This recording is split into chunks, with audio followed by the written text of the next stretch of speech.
Good afternoon, members. That is us into open session now for today's sitting of the Education Committee. So, just the usual housekeeping. The committee meeting will be recorded and broadcast throughout Parliament buildings and online. And for anyone in the public gallery, they're welcome to use mobile devices as long as they're in airplane mode and that all devices are muted. And you can connect the Assembly Wi-Fi, and the password details for that are available on the gallery rules. And it's not permitted to take photographs or record any of the meeting. So you're all very welcome for our last committee meeting before Christmas recess. So let's hope there's plenty of festive cheer on our agenda today. Item 1 is apologies. Don't have any apologies, but I'm advised that Cara is joining remotely, so hopefully that'll all be set up and ready to go shortly. And again, if for anyone, although Cara can't hear, but obviously we'll just keep an eye on making sure that the audio connections are all working for that. Item 2, chairperson's business, just very, very briefly. It's just given the agenda that we have today, it's worth noting yesterday was Human Rights Day and that this week is Migration Week. And we also had the Northern Ireland Human Rights Commission annual statement this week in the Assembly, and that has been circulated to all members. I think given some of the themes of our committee session this week, it's worth noting that's the week that we are in. Moving on to item 3 is declaration of interest. Do any members have any interest that they need to declare for the items on the agenda today?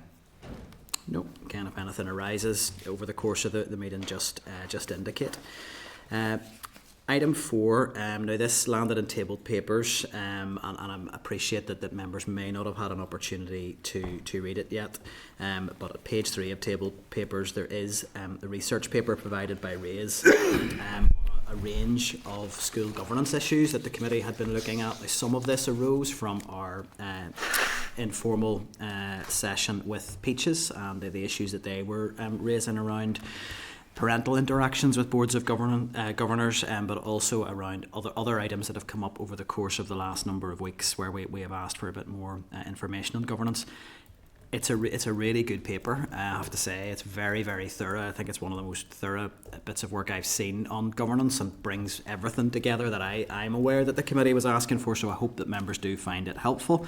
But I would like to suggest on the back of that a couple of things that we, as a sort of springboard then into getting the department and potentially the EA, and we had asked about getting a session on school governance, and I'm not sure where that is at in terms of forward work planning. Has an invite gone out for that? The forward work plan with it provisionally in has gone out, but not the formal invitation yet. Yeah. So just to make sure that's progressed, because I think that there's been enough issues have arisen in committee where I think it would be worth getting that briefing, particularly around where there are any accountability gaps being identified in terms of how that can be addressed. The Audit Office and NIPSO are also hoping to come together as a panel. We could do that all as a block, that's great. I would also want to suggest to members that we share that with the Peaches group, as that was one of the actions arising from that meeting.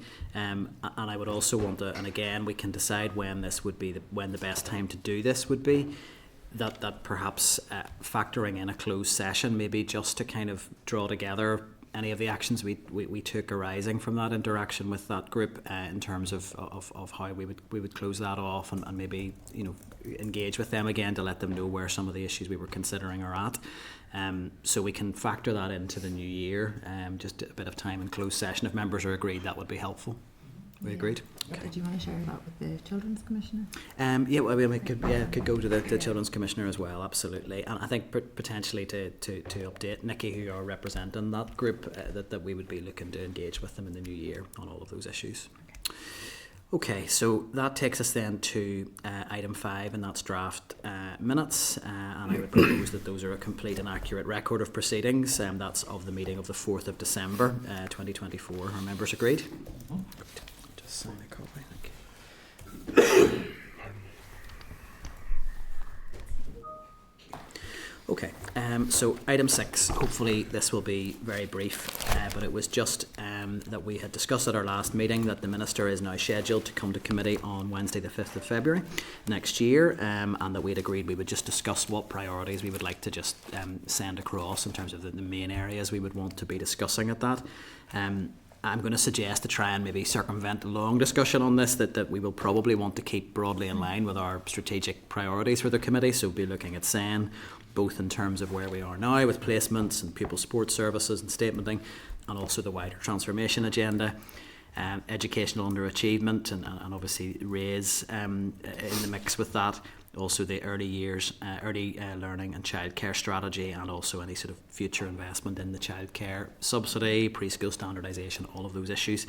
And then I think it might be worth preparing the Minister that we might want to be looking at his priorities that he's identified for the enacting any of the recommendations from the Independent Review of Education, which might help just broaden it out beyond those slightly narrower themes. Are we content that covers what we would be looking to ask, or is there anything glaringly obvious there I've missed? Content with that, so we agreed that we go back to the department, and I think we should aim for as long a session as we can get with the Minister. So let's ask for at least an hour and a half to 2 hours and see if that's feasible, and if the forward work plan needs to be rejigged. But obviously it'll be dependent on the Minister's availability. I say we only get one a year. Absolutely, yes. So we may as well make use of it, and we can maybe get a sense of what his future intentions around engaging with the committee might be. That's worth highlighting. Okay, so that then moves us on to item 7, and this is our first briefing today, and it's an oral briefing from researchers from Queen's University. So I refer members to the briefing note from the committee clerk at page 17, and then the briefing papers that have been provided at pages 19 to 32. So just while the witnesses are coming in, we'll allow them to get settled. Hi. Just let you get settled, and then we can do introductions.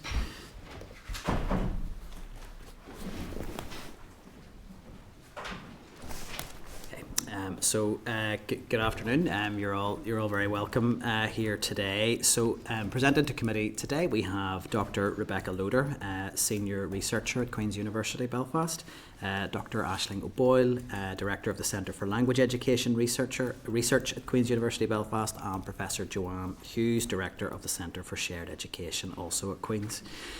So really looking to hear a presentation today, I think largely on that piece of research around the experiences of education among minority ethnic groups in Northern Ireland, but obviously any other aspects of your research that you want to present in that space would be very helpful.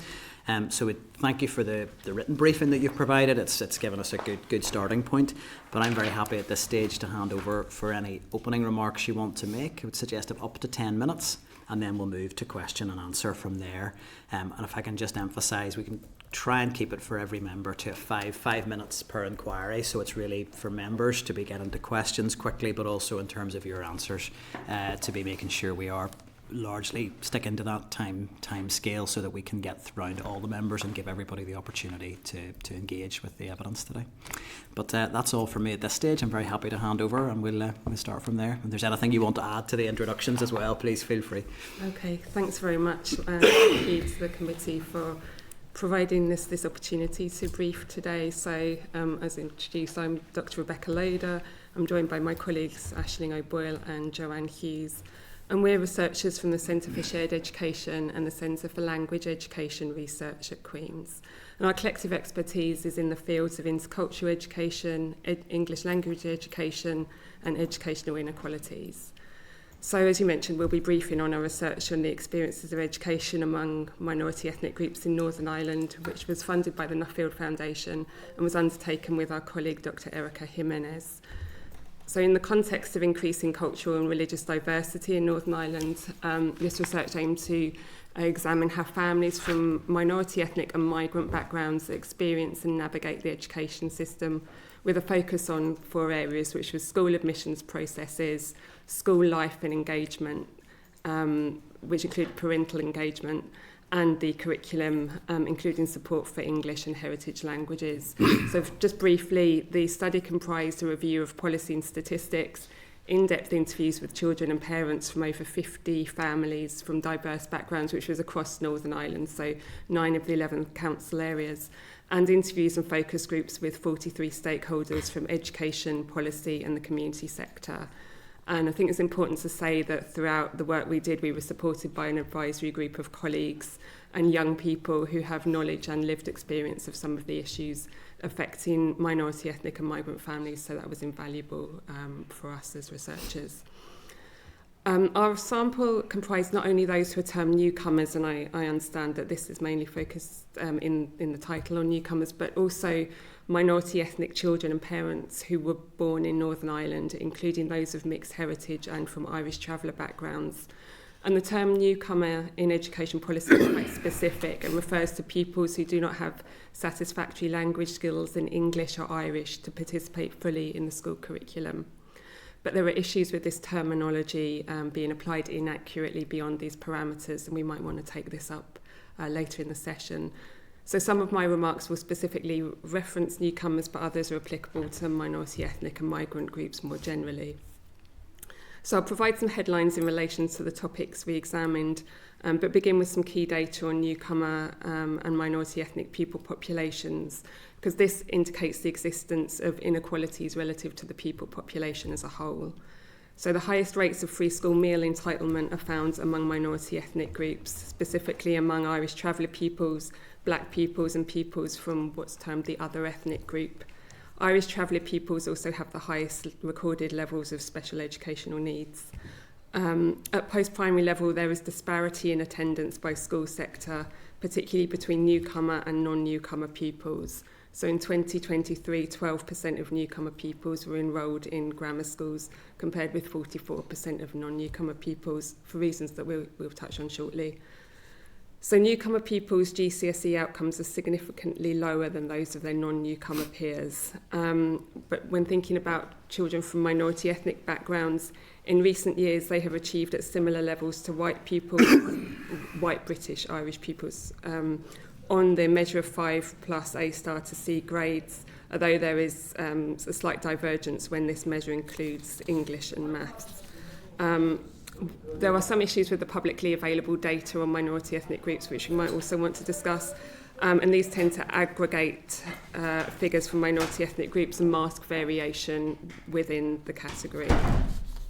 So in terms of our research around school admissions, there are diverging experiences of admissions between parents who are resident in Northern Ireland during standard admissions periods, who are largely satisfied with their ability to exercise choice over schools, and those who arrive at other points in the school year, so families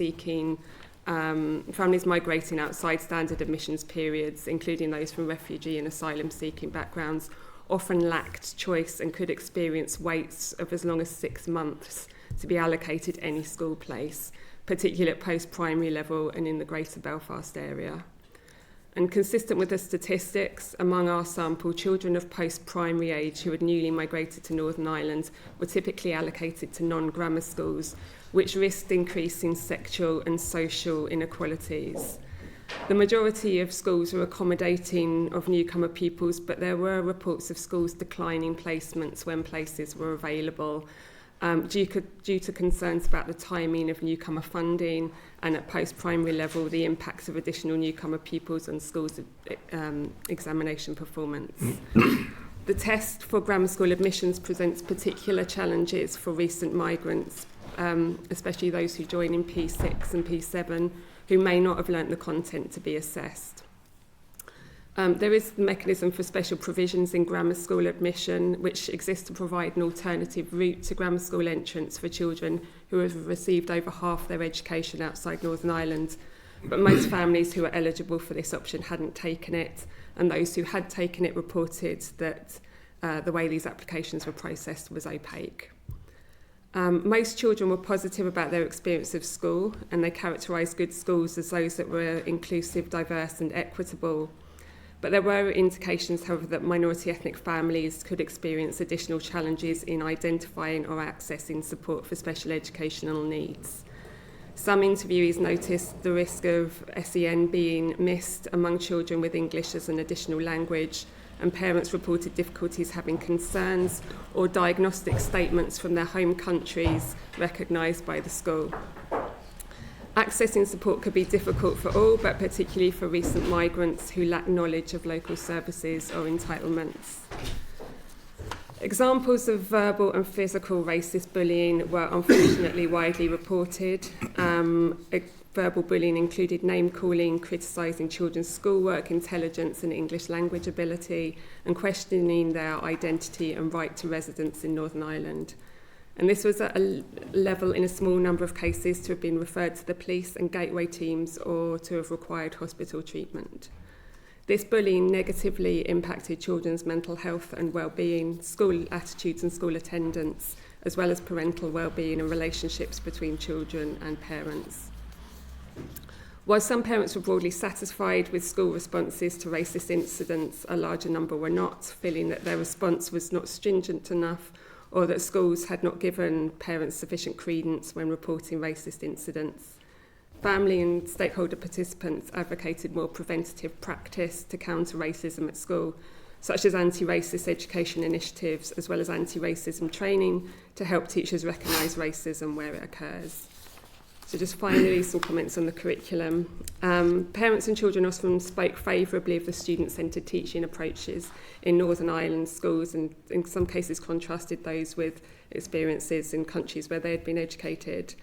However, there was some concern at the perceived narrowness of the curriculum at primary level with an excessive focus on English and maths. And some parents and children wished for greater recognition of diversity within the curriculum through acknowledging diverse histories, including the histories of minority ethnic communities in Ireland and Britain, and teaching literature by authors of colour. This is particularly relevant in the context of the upcoming curriculum review.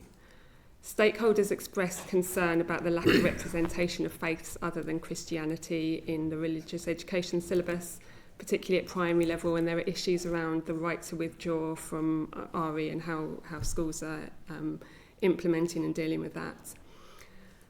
In terms of the provision of English language support, what we've termed an emergency response dominates this for newcomer pupils, characterised by withdrawal of children from mainstream classes.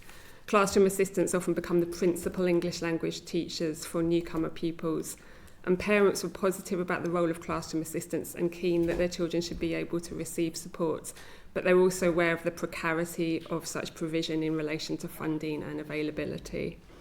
Stakeholders, however, observed an absence of training in language teaching among those with responsibility for supporting newcomer pupils' English language teaching. There's very limited provision for home languages at school and a lack of support for bilingual and multilingual parents from schools or other statutory bodies in making decisions about home language use. These are issues for consideration in the newcomer pupil policy, which has been under review for some time. So this concludes the opening presentation. The briefing and summary report that we provided outlines some recommendations that we have identified to address these topics, and we'd be glad to discuss those and some of our findings further. Thank you, and that's the briefing materials were very helpful, as were your opening remarks. Going to those recommendations, one of them specifically relates to the Intercultural Education Service, who are briefing us after your briefing, and you recommended that to try and address some of the issues and challenges that you've identified, that an enhanced advice and support service from that service would be a positive step. Would you be able to outline what an enhanced advice and support service could potentially provide that's not currently delivered by that service? Yes, I think from our research we have heard that where parents have engaged, where teachers have engaged with the Intercultural Education Service, they have found that experience to be a positive. However, from our stakeholder groups and from all of the parents that we spoke to, from all of the stakeholder groups that we spoke to, they considered that there was not enough information about the types of support that the Intercultural Education Service could provide. So there are a number of resources available through the Intercultural Education Service.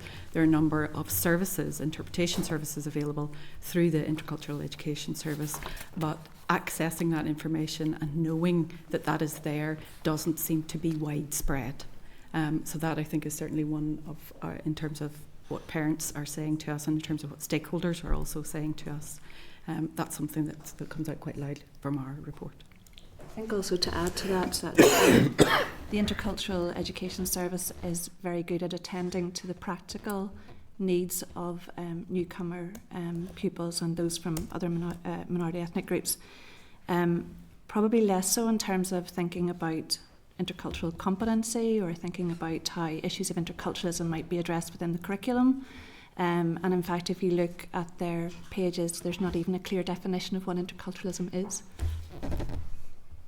That's not to be critical, but it's just to say that they're very much focused on attending to the It's essentially the focus on the individual pupil's immediate needs rather than maybe the role of intercultural education more broadly in the system, and that there maybe is a need to expand that. Okay. Yeah. I think it's probably also worth adding that there's some very good resources that we heard about, particularly around multilingual resources about accessing school places for children, that families were not very aware of these, and nor were supportive community organisations. So kind of in terms of easy wins, just promoting the things that are already existing. If I could also add to that, one of the listening to what parents of newcomers talk about when they engage with their children, they sometimes have to they feel that they have to make very difficult decisions about what languages they speak at home. That is incredibly difficult. And if I may share one example from our report where a mother decided that it would be in the best interests of her child to only speak English at home, so the home language wasn't used. To give what the impact of that is, the mother told us that when the child woke up in the middle of the night with a nightmare, the child was speaking in English in ways that the mother couldn't understand. Had the home language been there, the mother may have felt much more connected and much more at ease being in her own home, looking after her own child. So what does that mean for the Intercultural Education Service? I think parents need information about approaches to bilingualism, about how to support their children and their families through a multilingual life, and I think that is very much where our Intercultural Education Service could potentially offer, dispel some of the myths that are around about bilingualism and about the myths of English only as not being a good thing for education, which evidence worldwide would suggest is. So that's certainly something that parents, we're hearing, don't get any support about support or advice on the choices they should make or want to make or can make. Would you suggest that the need for that advice would extend to the school as well, so that teachers are on the same page and there's no mixed messaging then with families and children? Absolutely, and certainly from some of the stakeholders that we spoke to, I think there was a great teachers and those who were communicating with us felt that there was certainly a gap, that they would very much welcome anything to come into that space which would help them speak with parents, would help them allow them to facilitate a really good parent home-school communication program or communication of what should be best for the children. So yes, absolutely, in terms of both parents and children and schools. One of the recommendations that we were making is that there should be the provision of good practice guidance to schools on adopting school-level policies to take account of increasing cultural and religious diversity amongst the pupil population.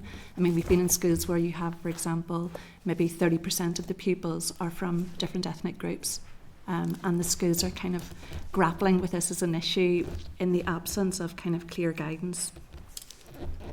That's all really helpful. I wanted to move on to admissions, which is quite a theme that runs through, in particular the challenges around in-year admissions.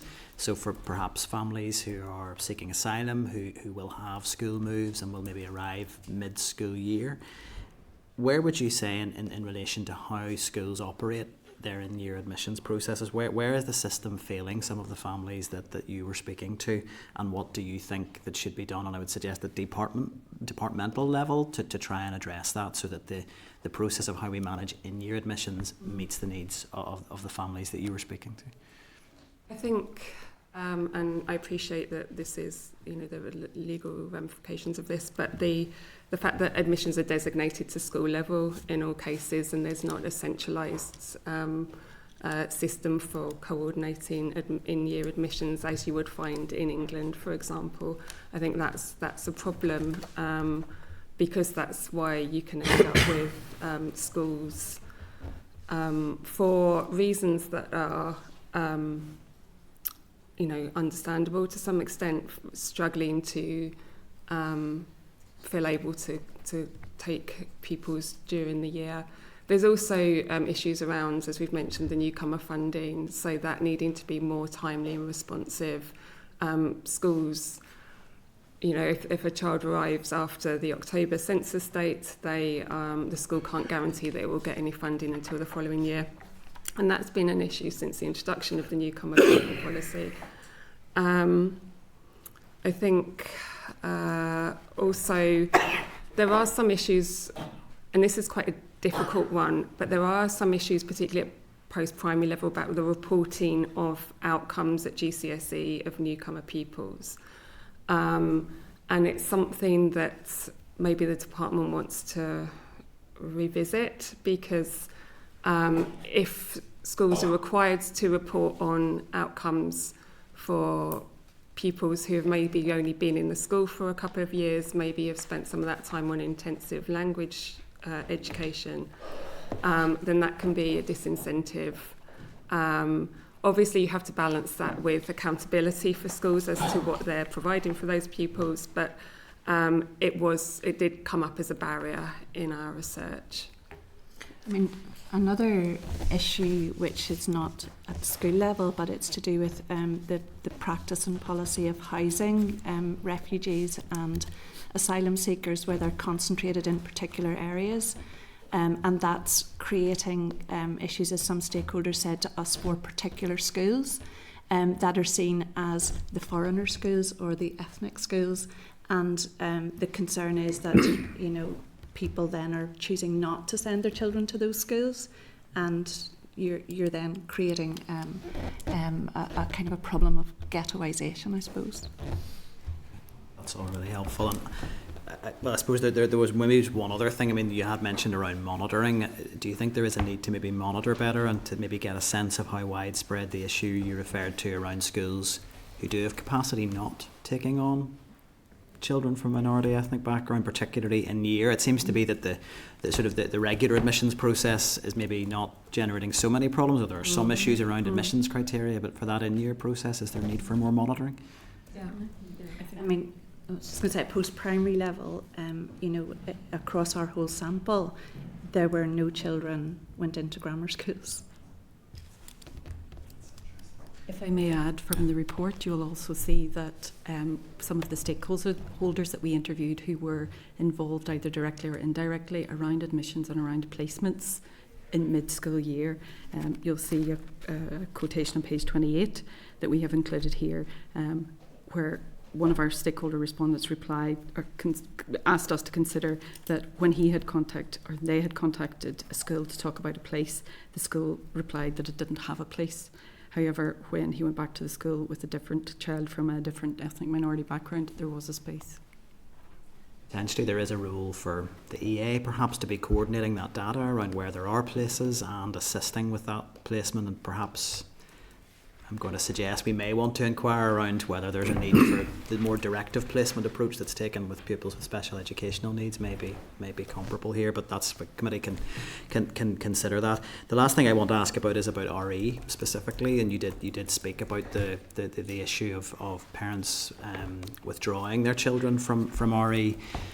I'm assuming around concerns that it is more of sort of Christian instruction rather than a broad world view of religions and non-religious perspectives as well, I assume. I mean, anecdotally, and I would say this from my own experience as a parent observing that in schools it does tend to be children of minority ethnic groups who exercise that right of withdrawal. In terms of addressing that, are we really looking at a need from your perspective for a more objective, critical, pluralistic, to use those terms that were aired in the recent court case? Would moving to that sort of an approach to RE, where the churches aren't writing the curriculum, where there's rights of inspection, would that assist with this issue around children from minority ethnic groups seemingly in some significant level of numbers not accessing the RE curriculum? Yes, we think that for a group of pupils, it would be a significant development in providing more inclusive RE and reducing the rate of withdrawal, it's likely that there will still be some families who will still continue to wish to withdraw their children from RE because there are some maybe perspectives for parents about what RE should be and what instruction in a particular religion. But that is something that we have recommended in our that there's a review of the curriculum, including the presence of people from other traditions and worldviews. And actually, I'm just separately involved in a project at Queen's at the moment, which is looking at this. So maybe something that we can return to at a later date. I can't speak for the whole committee. I'd certainly be interested to hear about that. There's also the issue, there is the issue of better representation of other faith traditions within our curriculum. There's also the issue of where children opt out, what are we doing with them? And a lot of parents were complaining that, if their children opted out, they were given colouring in, or drawing or art or whatever. So it's obviously not a very satisfactory educational experience where they choose maybe for a few hours not to be in those classes. Well, that's all really helpful, thank you. So I'm going to open up to other members and pass over to the Deputy Chair if you want to come. Thanks for your presentation. In terms of the lack of support for bilingual or multilingual parents from schools and other statutory bodies and so on, what's the explanation for that? Is there an explanation? Is it funding? Is it ignorance? Or what's the problem? When we spoke to the stakeholders, there is funding available allocated in terms of the newcomer premium. When we talk to schools about what they do with that, it's really up to the school for them to decide what to do with that money. Some schools... Sorry, I'm just wondering, is there standard advice coming from above? It's quite simple in my view, and I come from a multilingual household, so I have some experience in this field. And I know there may be levels of ignorance out there in society that children will get confused if people are speaking to them in different languages, and that doesn't happen. I know my 12-year-old daughter speaks 4 languages fluently, just as a result of listening to other people. So why is there not standard advice coming from whether it's the department, the EA or whoever? Why is there any sort of confusion there at all about what language bilingual parents should be speaking to their children? I think that's not up for us to say why the Education Authority hasn't provided, but I think certainly if we look outside of Northern Ireland to other locations across the water, further across the water, there's certainly very strong advice given on, if you like, very simple do's and don'ts, very simple, let's dispel some myths about what raising bilingual, multilingual children, what it's like and what the advice is. So I think that most certainly is not a question for us, it's a question for them. In terms of I suppose I could ask them, does it surprise you that advice hasn't been given to the EA? Well, I think for a 21st century education system, which is situated in a relatively developed part of the world, I think it's a massive gap that there isn't that kind of advice. And as you heard from some of the parents in our report, you can see what the impact of that is. So you have language loss, so you have parents who feel that they cannot communicate with their children. You have generations of families who feel at loss, who feel that they are not part of any community in the areas where they've lived for generations. So I think there are plenty of examples that we can point to elsewhere in the world where there is advice and guidance, both for parents and for teachers, and for anybody else who wants to read it. So that certainly is something that, as we said in our report, we would be strongly recommended that happens. And that's very clear.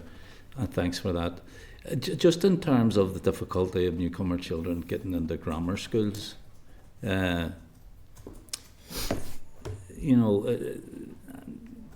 we all know that the grammar schools set their own entrance criteria, and a lot of the newcomer children may not meet those criteria.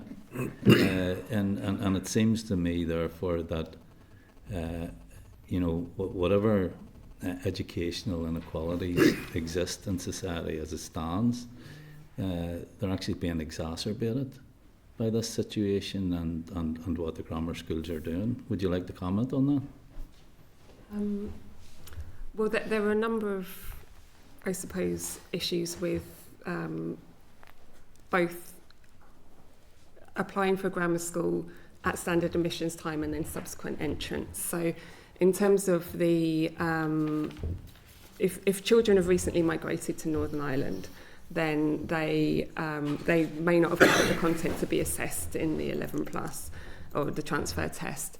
They then parents knowing about even enrolling children in the test, being able to have the means to prepare children for the test, the same kinds of inequalities that you find in the general population, but also factoring in the fact that minority ethnic families and particularly migrant families tend to have lower resources than the wider population. Then when you come to kind of in-year admissions, grammar schools are oversubscribed typically, so they can make the argument that they don't have any places available. And so for that reason, you find that children, regardless of perceived ability, are likely to be placed in non-grammar schools where, as we know, there's a disproportionate amount of kind of social disadvantage, high levels of children with special educational needs. So then these schools also have the greater challenge of dealing with a large number of newcomer pupils.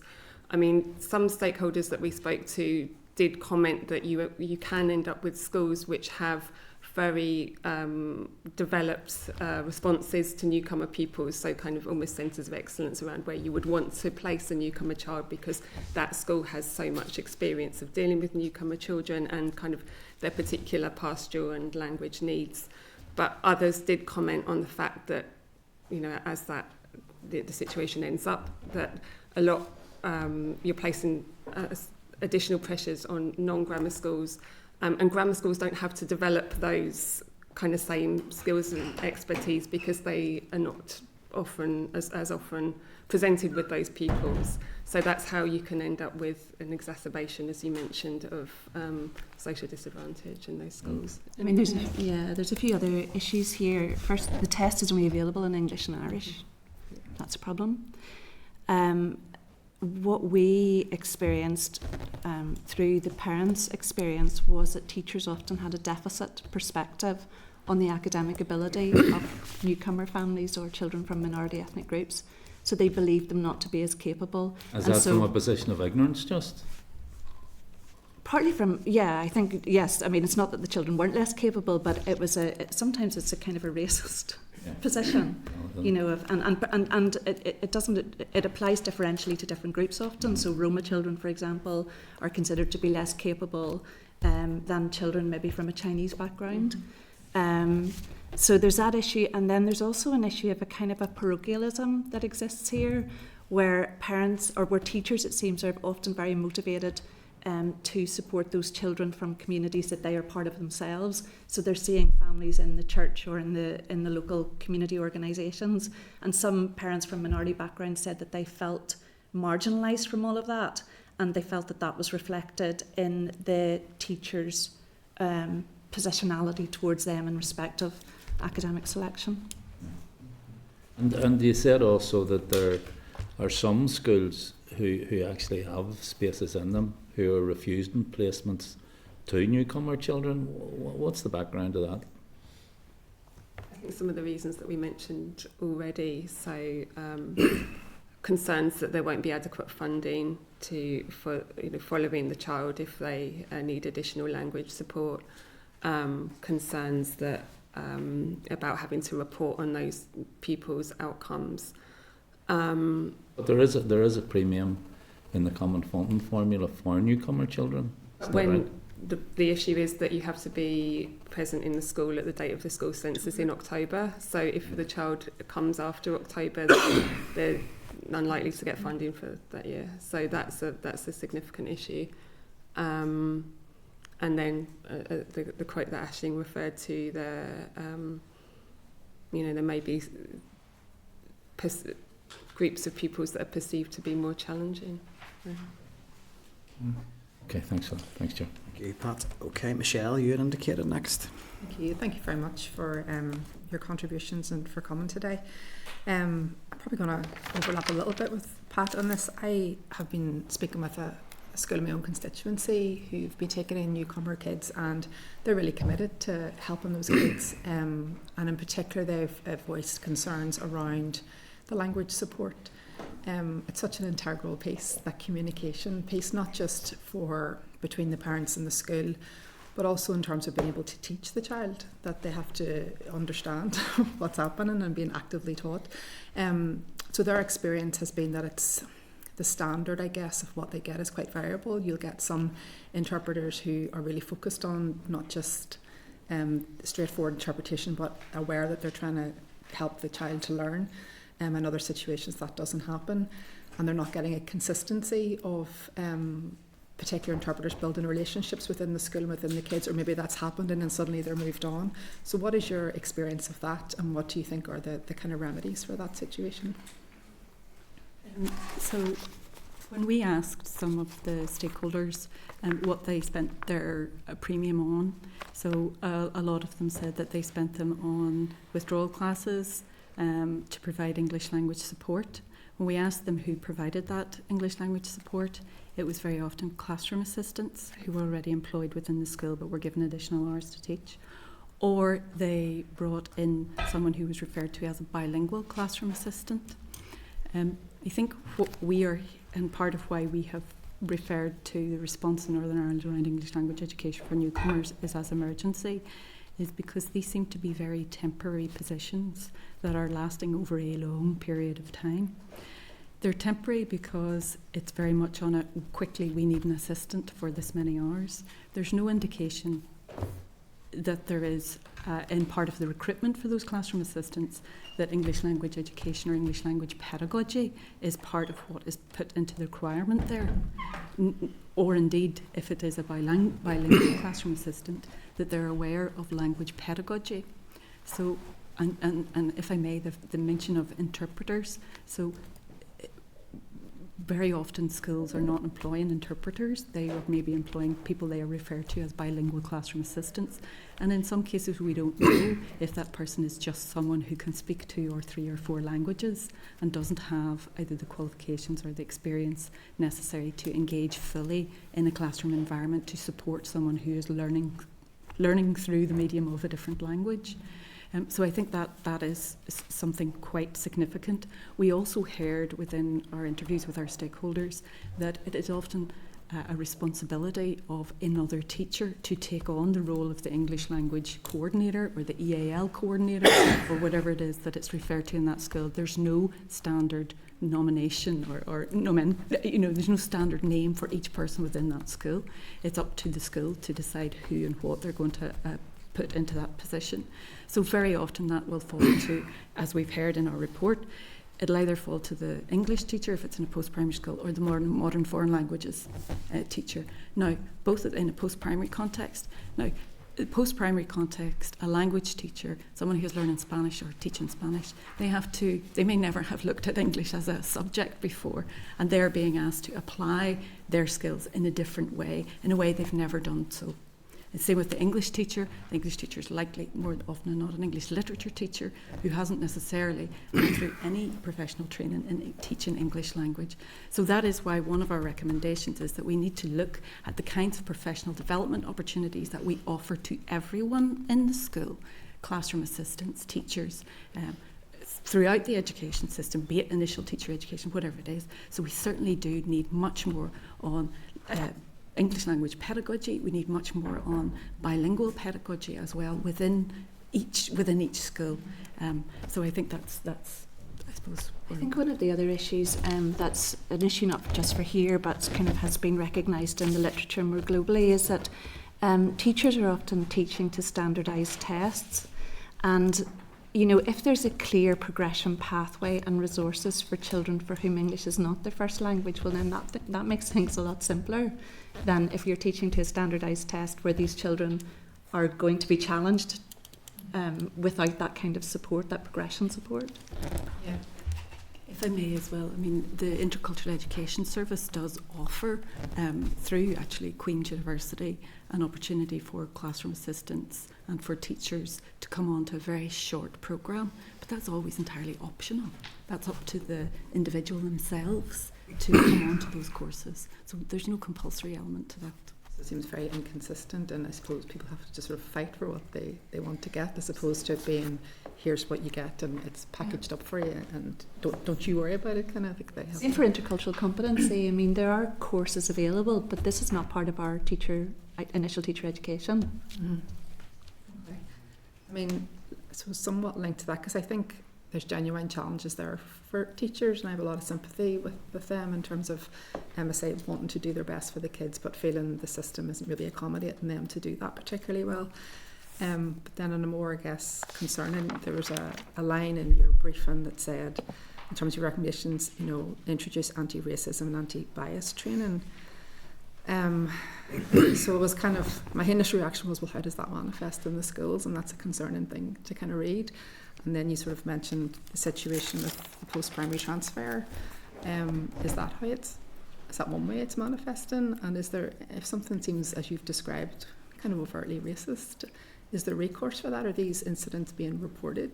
Is anybody taking action on this, or just parents too? Just as we always get when we have academics, and we get really, really thorough answers, which is great, but it puts us under pressure a wee bit with time. So we just ask if we could answer this one. Maybe if one of the panel could just take it to get to the answer. Yeah. So I'm sorry, I'm not quite sure. I never got to finish the question. It was in terms of those incidents that you've described, where it seems overtly, I guess, a racist decision to not allow that child into the school. Mm-hmm. Is there any particular recourse for those families in terms of issuing a complaint, or is there any? I'm pretty sure that there's nothing that can be done to make the school change their mind, but is there any kind of recording of those incidents? Is there anything the parents can do to get at least the awareness of those kind of concerns raised? Not that I'm aware of, other than contacting their representatives as has happened, but the monitoring that you mentioned about, noting where maybe placements are refused would be helpful to have that data. I'm not aware of it in the public domain. So. Just say something. I mean, racism takes all sorts of forms, and a lot of it's subtle and unintended. Yeah. And I mean, what we experienced, for example, was that, when we were collecting our data, Ukraine was on the news a lot. And so, schools spent some schools spent a fair amount of time kind of exploring issues relating to the Ukraine war and talking to children from a Ukrainian background and kind of presenting them as where other children, maybe from other backgrounds, felt that they were marginalised within that. So it wasn't unintended racism, but it was a kind of like an unconscious bias that was informed by what was happening in a wider context. And if you think of that in terms of Traveller or Roma or other communities, then you can see how it filters into the school context. Okay. Peter. Kathy actually was next then. Peter, apologies, my mistake. Thanks, Chair, and thanks very much for the presentation.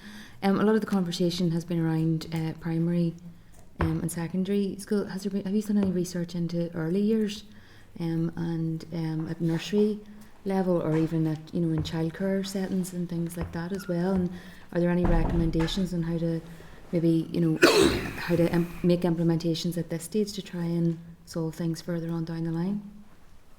No, it's just the terms of our research were through primary through to secondary, so we can't speak to early years, unfortunately. Just in your opinion, though, would that be a good kind of early intervention step then, if we were to start at that childcare sort of settings and things like that? I think particularly in relation to information, giving parents information about what to do in relation to raising bilingual, multilingual children. I think the earlier that starts, the better. Okay. There were a number of policies a number of years ago around, starting with the midwife or the person going out to visit families who have just had a new baby, and the value of that in terms of breaking cycles of deprivation. Okay, and then just in terms, and to back maybe something Michelle was talking about there too, in terms of the racist bullying in schools, and the reporting. Do you think that the EA are sufficiently, given support to schools to identify, deal with, or eradicate the likes of that, and then the reporting of those incidents as well? We've done some work with the Addressing Bullying in Schools team, and they have some very effective resources for use by schools, and they adopt a rights-based approach. So schools have to go through a specific series of responses to incidents of bullying, and schools have to record the motivation for the bullying. Obviously, there is a risk that is underreported because schools are concerned about how that may reflect on them. But I think the procedures are there, and there's we've contributed some case studies to that, and so they would use and all anonymised, and they would use examples with schools so that they know how they can respond or how they should respond to particular instances. So I think the materials are there. It's a case of ensuring kind of compliance with what exists. And do you feel that there is compliance? I mean, we can't really speak to that. We can speak to examples of families feeling that the response hasn't been adequate, which has typically been to do with feeling that children and parents haven't been given sufficient credence about that these incidents have happened, or that schools can sometimes be reluctant to address issues in small communities as well. Also, and one key thing I think is worth recognising is the importance of understanding what racist bullying looks like. There are examples of cases of that being minimised because maybe people are reluctant to name something as racism. And so that's why we mentioned the need for kind of anti-racism training to help all staff recognise what racist bullying looks like, for the inclusion of a definition of racist bullying within schools' anti-bullying policy. So just making sure that everyone kind of is in alignment about what they are looking for and how it can be classified. And then just in terms of within a classroom setting and the other children, do you feel there's enough emphasis on, actually teaching those children and that kind of early education as well?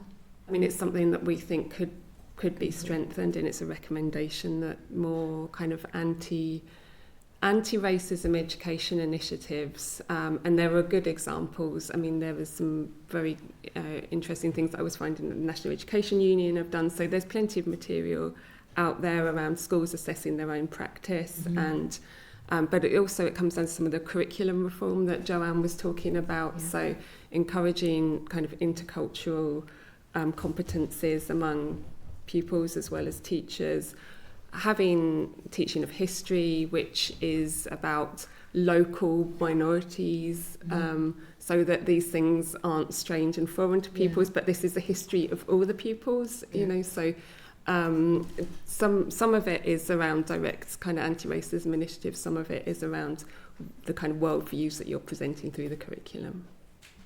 Okay. Peter. Thanks, Chair, and thank you for your presentation this afternoon. I want to take you to an aspect of your report that hasn't really been touched on yet. It's on page 23 of ours, and it's a starting paragraph of your policy and statistics document.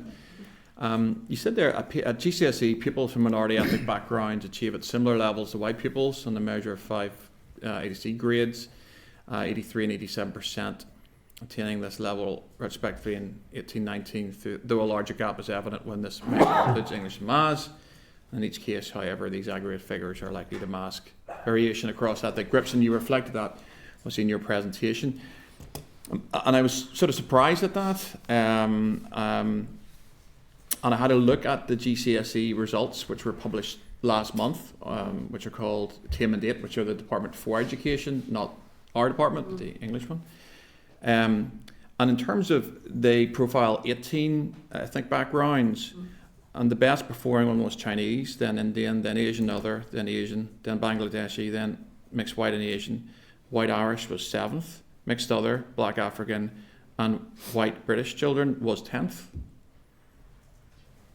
So, based on the figures that the government actually profiled last month, white British children are performing in the bottom half of ethnic groups in our country.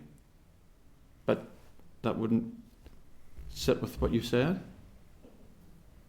I'm not quite sure what question you're asking. Yeah, so you've stated that pupils from ethnic minority backgrounds achieve at similar levels to white pupils. Okay, the government figures actually say that the vast majority of other ethnic groups achieve better than pupils from here, based on the Attainment 8 figures. That's our figures are Northern Ireland figures. Those figures are England and Wales figures, or England only figures. So that is. I think it'd be markedly different?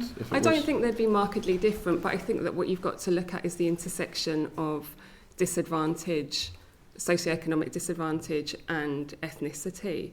That's one thing that you have to that is relevant. So, if you look at the groups that are underperforming compared with white British children, there'll be other minorities, including Irish travellers.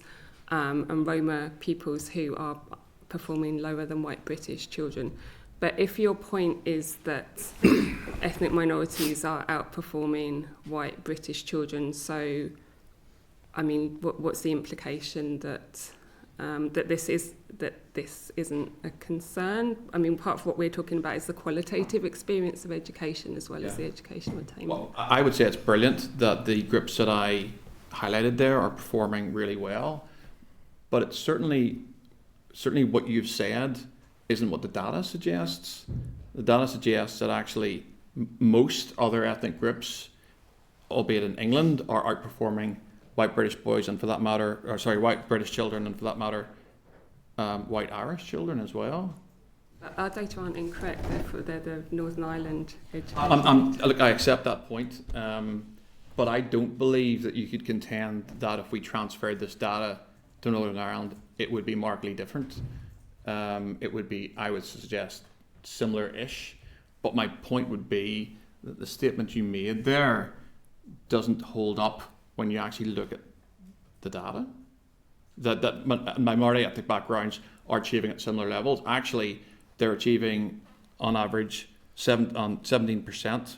White pupils are 70% behind Chinese pupils. And yet you're saying that I think they're 4% on average ahead. The data that we use, which is Department of Education data, so it is. It's all that's available to us. Okay. And we mention in the report that that within the minority ethnic group there will be disparities of pupil attainment. So some pupils will be outperforming white British pupils. Some pupils from ethnic minority backgrounds will be will be performing less well. So I'm not clear how that conflicts, because once you aggregate those, they're performing at a similar level. The figures I'm quoting to you, I think, are aggregated. They pulled them all together and they looked at the scores. But I'm happy that they've disaggregated them in England, because that's why you've got the separate groups. We don't have that data available to us in Northern Ireland, and the groups are small, so the Department of Education won't publish it. I accept that. Perhaps we could ask for some local figures along the same lines. That might be something we could look at. That'd be absolutely fine, Chair. Yep. Yeah. Well, look, I've just got one more question. In terms of, you mentioned, I think, in your briefing that, we're looking at obviously RSE, not RE, and we talked, and some of my colleagues asked about the opt-out and so forth, but I wanted to just touch on RSE with my final question. Would you firstly agree with the contention that the vast majority of newcomers would have, in terms of their faith or religious background, a conservative view in terms of their faith or background, having studied these groups? No, there's huge variation within the population, ranging from families who would have, yes, conservative religious views through to secular families. So, I mean, we couldn't speak for a single, couldn't put a label on this diversity of people. Okay. Thank you. Colin, you had indicated. Thanks, Chair, and thank you for your time today. It's been really important to listen to you. Just around the cultural and social integration of both minority ethnic kids and the newcomer kids. I'm thinking specifically of Bunn Primary School and my own constituency, who've done tremendous work and have welcomed both newcomers and minority ethnic kids. And it was just at their Christmas play today, and it was fantastic to see kids who came in at P1 and are now in P6 and P7, and just to watch their personalities and just their giftings develop from what they came into school and what they're at now. And that's testament to the quality of teaching and the care and the love they're getting within the school setting. But sadly, that's not the case in all schools. And we touched a wee bit about the language barriers earlier, and Joanne, you spoke a wee bit about the stigma of, and I get that because the school I'm thinking of has faced that time and time again, and they've been accused of all sorts. But can I just ask what initiatives, if any, are you aware of exist to promote cross-cultural understanding in schools with diverse student populations? So we witnessed some really good practice and some actually quite poor practice, albeit that it was done with the best of intentions.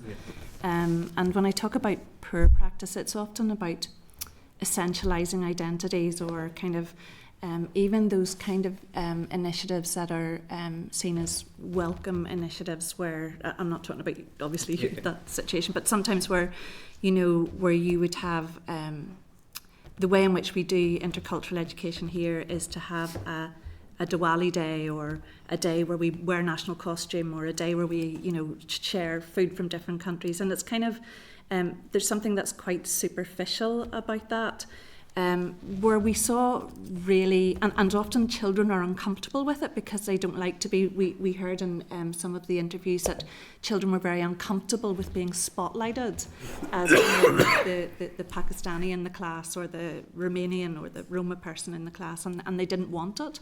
They didn't want the spotlight to be kind of shown on them.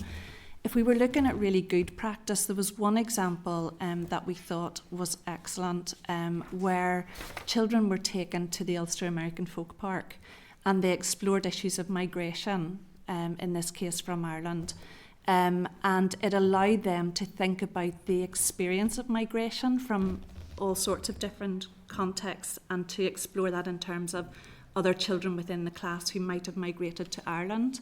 And they were encouraged to kind of reflect on that, how they might have felt, people leaving here, how newcomer kids might feel coming to here. So it's about the lived experience of being a newcomer, as opposed to essentialising what a newcomer is and imposing on them an identity. It's about exploring the fluidity of identity and engagement between different cultures. And that presented a vehicle for doing that. So there's good practice and there's some less good practice.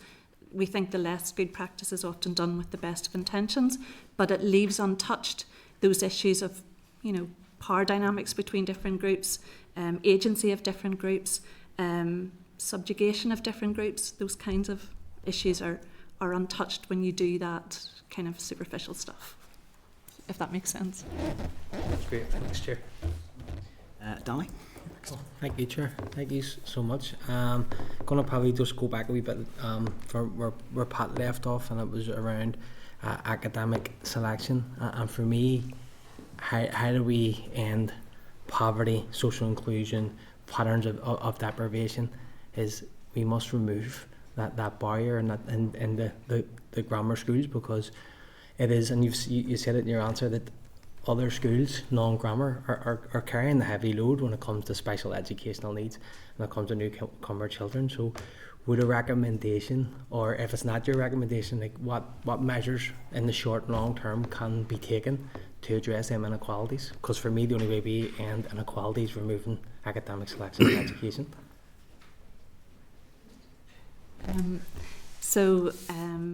I mean, the research evidence is fairly definitive in respect of academic selection and the impact on those who are most disadvantaged.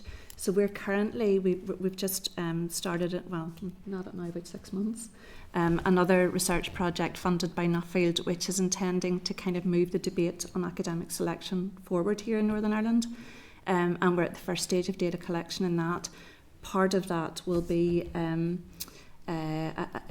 some deliberative kind of sessions which aim to present what the evidence globally is around this, or certainly nationally, and then consider the different options that are available, and we'll be inviting kind of key stakeholders to those sessions, which will take place in 2025, with the intention of trying to move this forward, because that debate has become so stymied here, and that was the incentive for applying for that funding.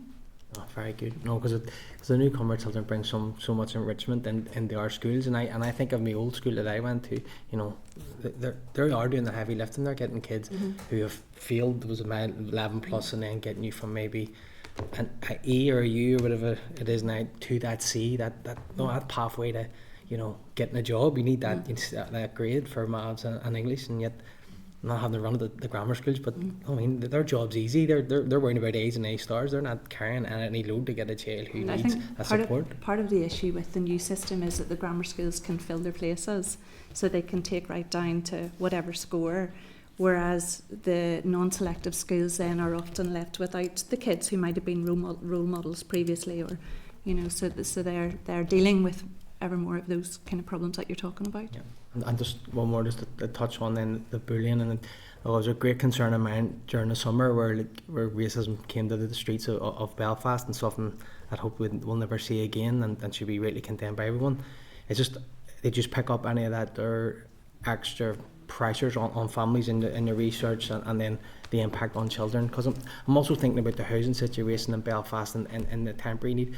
There was a lot of families I was helping, and I'm on the outskirts in South Belfast where it would be heavily populated with newcomers, but a number of families were being put in pods, like glamping pods, because there was no accommodation, and their school was way over north side of Belfast, weren't getting it. And then when you had that trouble in Belfast, and you know, there was people saying that there's legitimate concerns, and that messaging going out there was abysmal in my opinion. But then parents were scared to send their kids to school. So I was dealing with that within my constituency, and I know others would probably be a lot more. Were you feeling that there in recent months? I mean, our research predated that, but we've certainly had conversations with people who would be experiencing the same concerns. And we know from our research, but also other research, that kind of the impact that the experience of being, you know, a member of a racial minority, and also kind of the accompanying things about experiences of being an asylum seeker, refugee, and so when they have specific mental health implications, and racism as well is associated with poorer school engagement, for example, worse mental health, you know. So it's I suppose there's the immediate impact and the fear and concern that you talk about, but also the longer term ramifications in terms of the well-being of children and their kind of willingness and ability, you know, in the context of being afraid to engage in their learning. So. And we just find this, we would always accuse this place of like sometimes a siloed approach, with education's way working on one side, health on the other. I find a lot of the cases that come my way, that's a massive problem, where there isn't that joined up approach around housing, school, and then health implications, particularly around mental health. And I'm guessing you find that wider. Yeah, and I mean, some things that I mean, we make recommendations around communication between the Home Office and the Department of Education around school placements. We realise, you know, some of that is out with the control of the Department of Education, but that's an issue. I mean, some of the things that were being offered at school level, which have been removed with recent cuts. So something like Healthy Happy Minds, for example, which was a school level initiative for mental health, which could be particularly important for migrant minority ethnic families, because the research shows that they're less likely to engage with services outside school. So the removal of that could have a particularly significant impact on certain populations that might be less likely to have access to services, and particularly to have access to services potentially if there are language barriers as well. So. Thank you. Chair. You, Danny. I think last indication is from Cara. So, Cara, I'll bring you in. Thank you, Chair. I hope you can all hear me okay. Thank you so much to the panel for being here, and I found your briefing paper really helpful. It's definitely something I'm seeing in my own constituency with newcomer children who have attended primary schools in Portrush, built a sense of community, and then they've been moved to temporary or emergency accommodation Belfast, and they're waking up at like 6 a.m. to travel between their new place of residence and while also attending school. Sorry, I'm mindful I might be cutting out a wee bit. My question is just around, other members have already asked about newcomer children. My question is around children from the travelling community. I'd just love to know what kind of things you think we're doing correct when it comes to traveller children and supporting them, because I know there is a fund, financial support that is made available to schools. But I met recently with the Equality Commission, and I think it was like 75% of traveller children are leaving secondary school with less than 5 GCSEs. So I think there's a huge gap here, and it's something we as a committee should really be zooming in on. But I would love to hear what you think the Department of Education is doing right, and where it's falling short in helping children from the travelling community. Thank you. Okay, I should caveat that with, our sample of travellers in this was quite small, but we've done other reading around the issues affecting the traveller community. I suppose it's positive you've got the Traveller Education Support Service providing specific support for this group. Ensuring the adequate funding is sustained for that is an important concern. I suppose in terms of what we found, there were particular issues around the experiences of traveller children with bullying. There is a view that travellers just stop attending school, but there's a real need to kind of interrogate why that's happening. And one factor is unaddressed bullying of children. There's also questions around the curriculum and the extent to which traveller children, traveller culture and heritage is reflected in the curriculum. And also within the school, the wider kind of school culture and context itself. Something that came up in our research was that families felt kind of invisible within the school context. If children had achieved well, they felt it wasn't recognised as much as it might have been for other children. Anything else, Joanne? The only other thing that occurred to me, and it was thinking about your question as well, was around, some of the research evidence that exists around the value attributed to education within different groups and the support that might be provided to traveller communities in that regard. So we've just written a paper that explored the kind of commitment of minority ethnic groups to some minority ethnic groups to education and how that influenced their own actions and behaviour. Say, for example, around academic selection, where you had people who had very little financial resource, but they were investing everything they had into tutoring their children to get them through a test because they had they valued the education. And so that, I think, is an issue that applies not just to minority ethnic groups, but to some groups within our own kind of cultural context as well. And so there is something in that, I think, too. Maybe lost Cara, I'm not sure. Cara, can you still hear? The teller, she was cutting out. Yeah, connection has maybe gone there, so that might maybe a bit abruptly brought our evidence session to an end. But unless Cara comes back in, really big thank you for the evidence session today. It's been really, really helpful. and I think there'll be a lot that we'll probably want to take away to follow up with the department and potentially engage with you down the line on. So yeah, if you want to come in just very briefly. If you get that paper done, I'd love to see it, because I happen to believe that's probably some of the things. So it's under review with the journal at the minute, so hopefully it'll get accepted. My details are easy to find, but I'd love to read that. Okay. Thanks. Thank you. Thank you very much for your time today. Thank you. I'm going to suggest, as we're having a briefing next from the Intercultural Education Service, that some of the issues are likely to cross over. So we'll maybe, if there are actions arising from that briefing and this one, we maybe take them all together so that we're not doubling up. If that's okay. Okay, sorry, Cara, we lost you at the vital moment. My internet was working fine actually until I went to ask a question, but no, I think they summarised very well sort of everything I wanted to know more of, and no, that was a really, really helpful briefing. Thank you, Chair. Thanks, Cara. Okay, so happy to bring our next witnesses forward. So that takes us on to item 8 on the agenda, and it is a briefing from the Education Authority, and it is in relation to the Intercultural Education Service, and there may be some other issues that officials want to raise as well. So there's a briefing note from the committee clerk at page 122, and a briefing paper provided by the EA at page 124, and then at page 127 we have a response from the EA on support available to newcomer children, which had arisen as a committee a correspondence that went through to the EA. So we did have the senior official from the service who had hoped to brief us today is unfortunately unwell today, so isn't able to give evidence. So if there are any more detailed questions that need an answer, we may need to follow up in writing. But we are very glad today to have Una Turbot with us, who's the Assistant Director of Pupil Wellbeing and Protection in the EA, and Karen Turner, the Deputy Head of the Intercultural Education Service at the EA.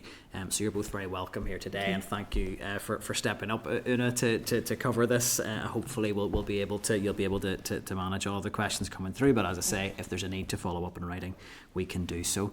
So apologies that the last session overran slightly. It's always a challenge with a big panel to get through, because everybody wants to answer, which is it was a useful evidence session.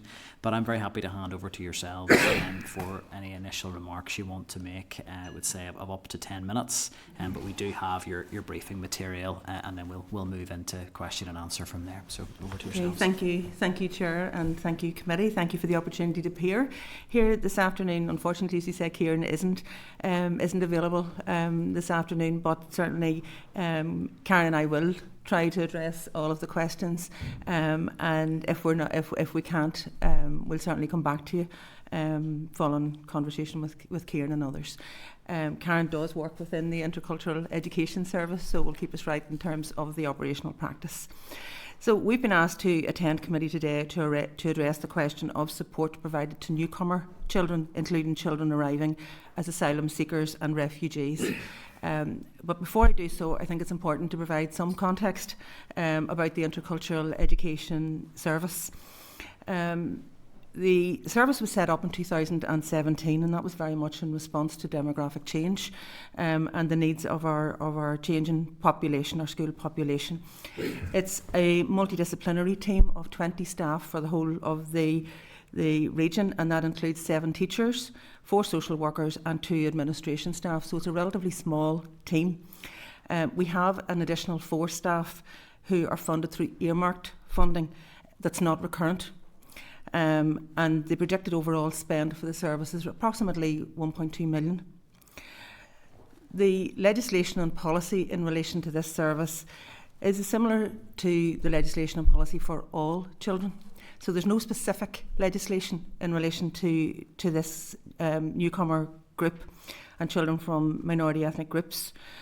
We do have one piece of DE guidance, and that is recent guidance, and that's in relation to the children who are placed in temporary hotel accommodation.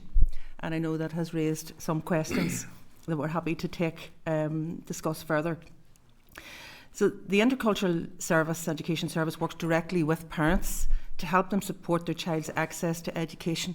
And this includes the facilitation of an interpreter service, translation, learning support resources, and infrequently used languages.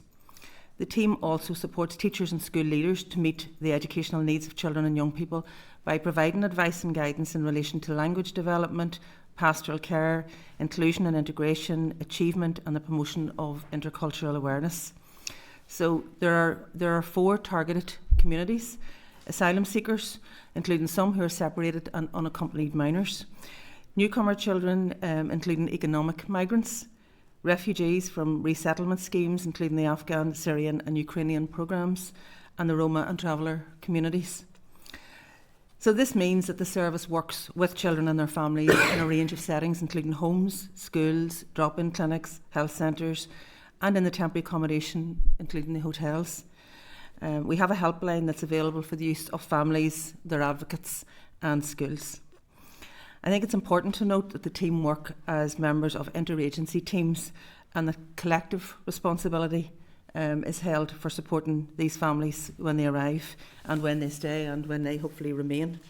So decisions made by other agencies do impact on education, and I think there's been some reference to that earlier in your earlier session, and that includes access to education but also disruptions because of changes in placements and accommodation. The team have developed over a period of time strong links with health, housing and community and voluntary partners, and that's really critical to the success of their work. So IAS, the service team, continues to support large numbers of the children previously placed in schools. So whilst their focus is very much on targeted newcomers who just arrive, these children continue to have needs, and they need to be supported. The team provide them with mobile numbers, email addresses should they need advice. But, you know, as we've said, there is a significant volume of need, significant demand, and a relatively small team. But certainly the team, I think, work beyond the call of duty, and that's widely recognised. All parents, including the parents of newcomer children, can apply to enrol their child in any school at any time, so they have that right to do that. But given the needs of newcomer children, the service has a particular role in supporting them with school enrolments. The process can be difficult, it can be challenging, and I think most parents will find it sometimes difficult to navigate, never mind newcomer children.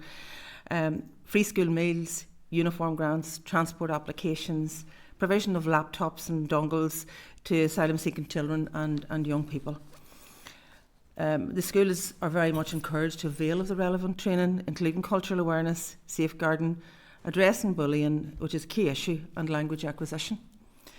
The IAS has developed some excellent resources, and these are digitised, and they include resources for preschool children and nursery school children, and we're very much moving towards digitisation where possible. So there's a full range of interactive resources online, but we're very clear it does need to be extended, and if additional teacher time was to become available to us to support that design of new resources. So I think, as you probably heard, there's been an exponential growth of children and young people arriving through asylum seeking and refugee pathways. And to give you some sense of this, from September 23 to June 24, so that's the last academic year, there were an additional 304 pupils and a further 49 pupils from September until November. So that's a significant number of pupils needing help. In addition to that, we had 103 Afghan pupils who have been placed over the last 18 months. So I think the demand speaks volumes in itself. There's a number of key challenges faced by these families. Language barrier absolutely is a critical challenge. Access to appropriate face-to-face interpreter services, so whilst we can use telephone systems, face-to-face interpretation is an important service, particularly where there are issues that need to be addressed, and we have limited interpreter services available to us. Understanding our education system and processes, and I have to say, as somebody who came from a non-education background into education, it takes some time to understand the complexity of our education system. Exams, I think you've heard earlier, and school transfers is a major challenge, and I think appropriate pathways for 15 and 16-year-olds, particularly where there's been gaps in learning, gaps in their education prior to arriving in Northern Ireland. Racially motivated bullying in schools and in the communities is a particular barrier for these children in terms of their attendance at school and their confidence and their ability to engage and learn in our schools. Financial hardship, we've talked about uniforms, transport, food, basic needs. Financial hardship is an issue. Accessing the curriculum has not been designed particularly for newcomer children, so it can be challenging for them to access that. And induction to school, that takes time. So it's about meeting schools, it's about understanding who the relationships within schools, and that's a challenge for both the families and indeed for the schools. Special educational needs, and I think it has been mentioned earlier, these children are not known to our services and they don't bring information with them. And we get what I'm referring to as false positives and false negatives. So sometimes a child can be considered to have special educational needs. It's actually related to the language barrier. And at other times they can have special educational needs that aren't understood because the excuse of the language. So we just need to be very careful with that assessment, and improving our ability to assess the needs of children at the earliest possible opportunity is something that we absolutely need to address moving forward.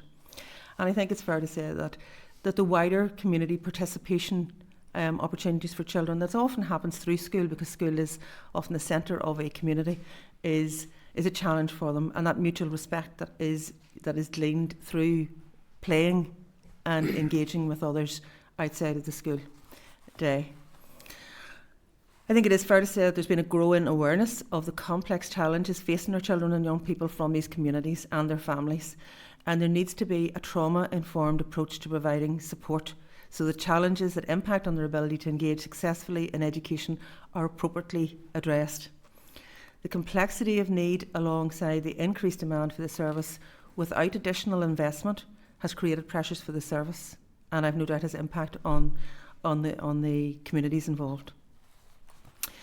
The Intercultural Education Service commenced a full service review in September 24, and that's expected, it'll take a year, it's expected to complete in June 25, and we're hoping that we will learn from that review with the intention of making some changes for the new academic year. And I suppose the purpose of that is really to make sure that we are using what limited resources that we have in the wisest possible way so that we can make best difference.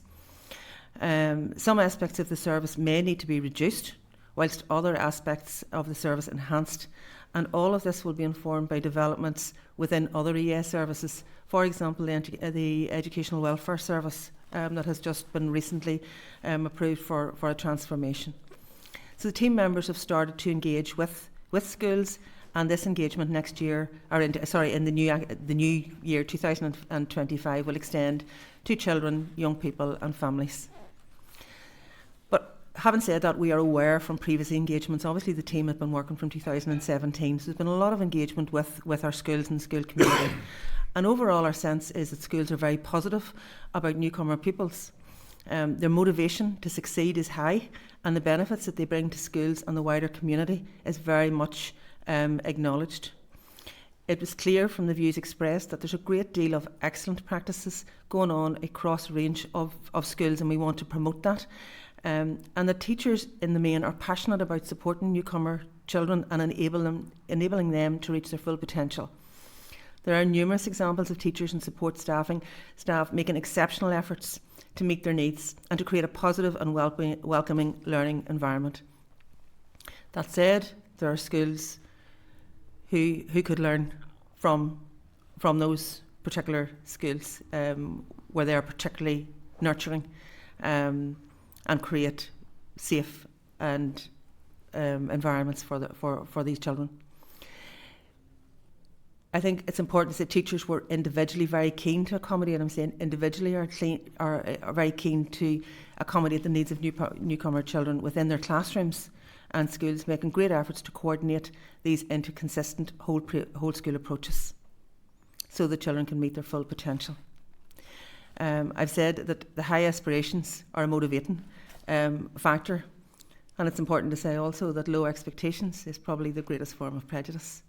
Not just for newcomers, but for our Roma children and for our Irish traveller children.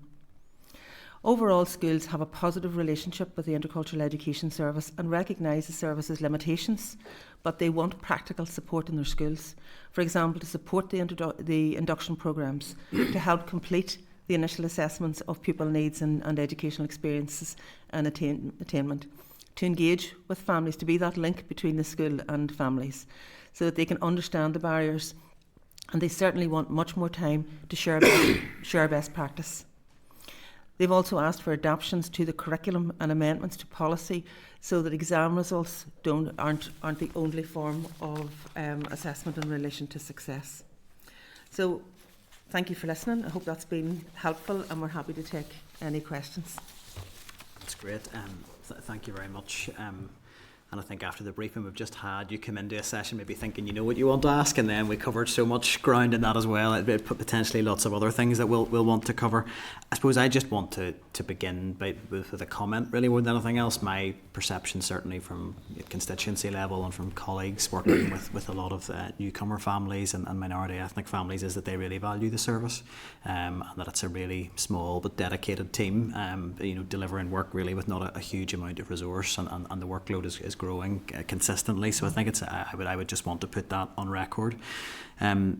Also, I think it was welcome to hear you reference the need to have a trauma-informed approach to this, because I don't think we should lose sight that for a lot of these newcomer families, they are coming from hugely traumatic contexts, which I think for most of us around the table would actually be unimaginable, and that I think we should approach any discussions around the needs of some of these families on that basis. I know that is not for all minority ethnic families, but certainly for some of those asylum-seeking families, the context they've come from are genuinely traumatic, and we should bear that in mind.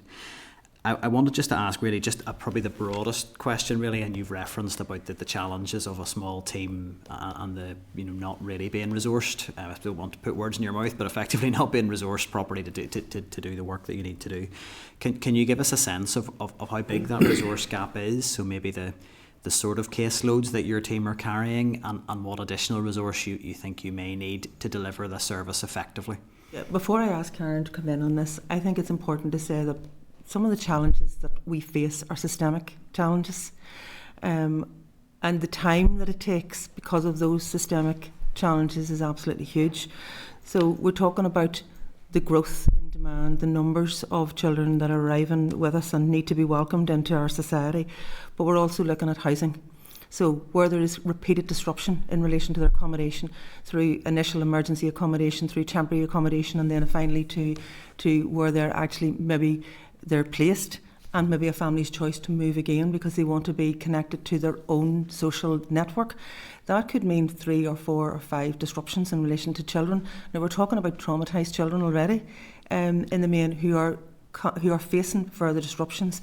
That's further trauma every time we have one of those moves. So that creates a greater challenge. So it's not a simple case of let's manage the caseload. Here's what we have to do. This is the number of children that we have, and it'll take so much time to do each of these. It's about all of that impacting on the children.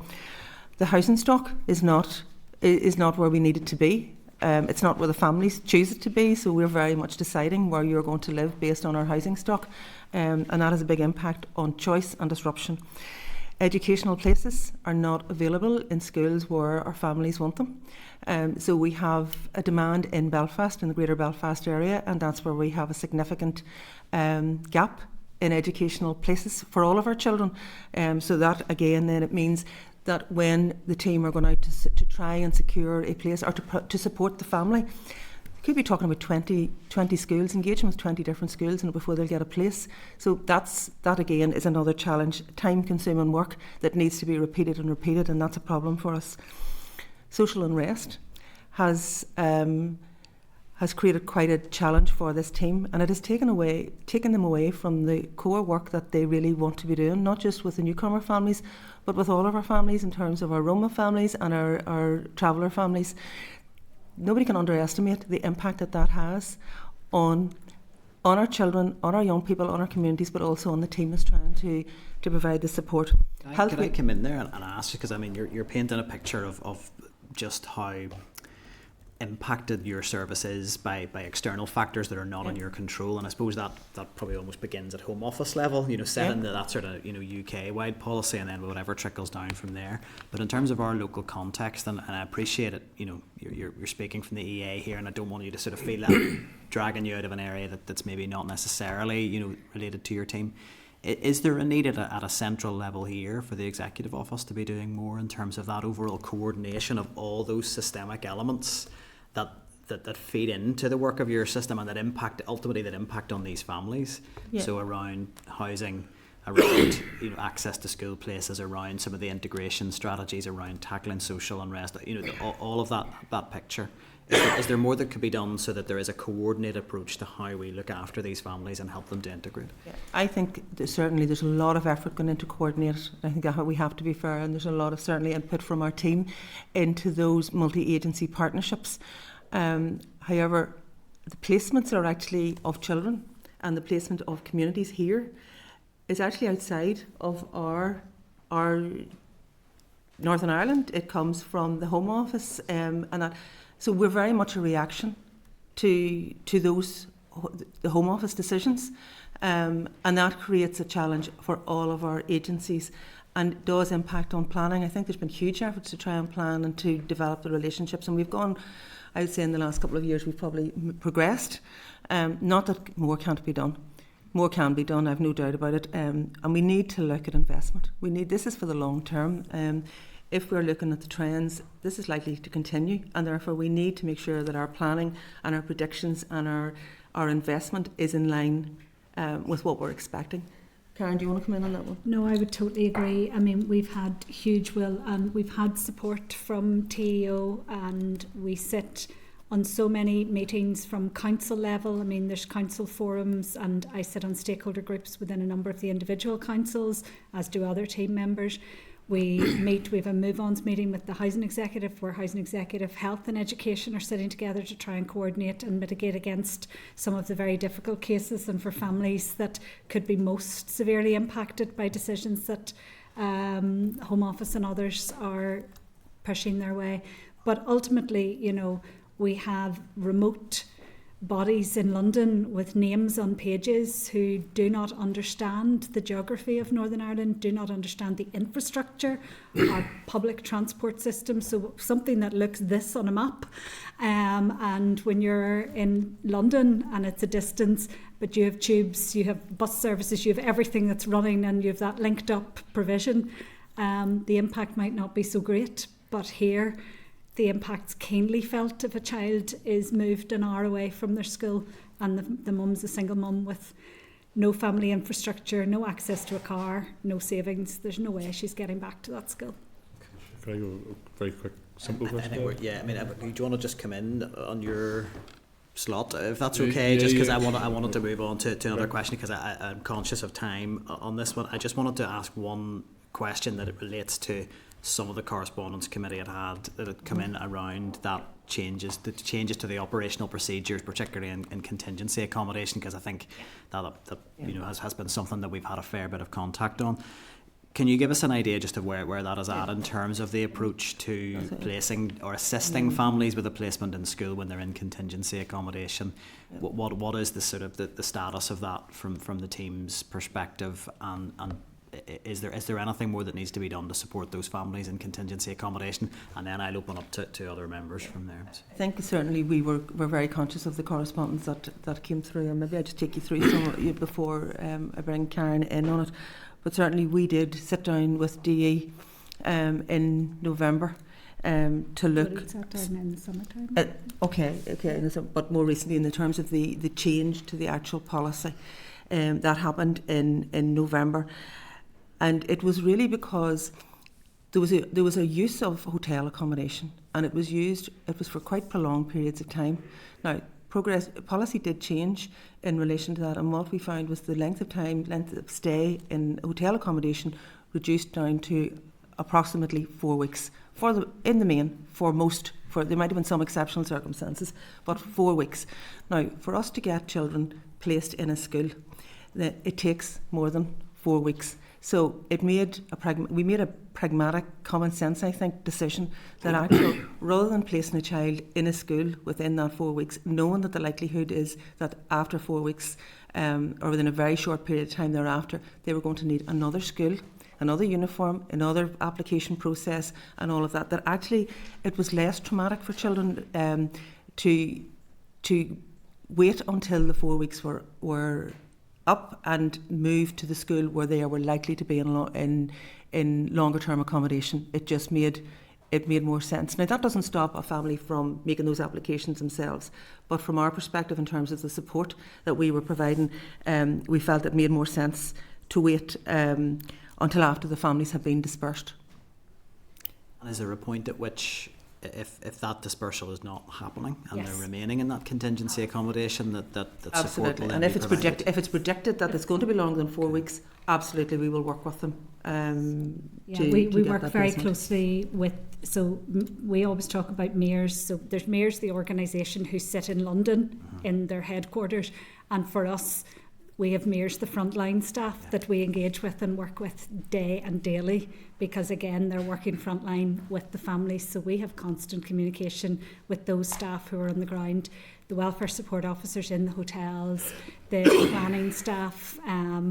So we had spoken to them, and really we had been getting a sense that we're doing a lot of this work and the children are going, and they had advised us that the mayor's housing stock had increased, that the government policy was to try and move out of hotels as a source of accommodation, and the target is 2025. We'll see if that happens, but we certainly, a year ago we were looking at 8 family sites. We're down now to 3 family sites in Northern Ireland, and we are seeing that the children are moving on much more quickly.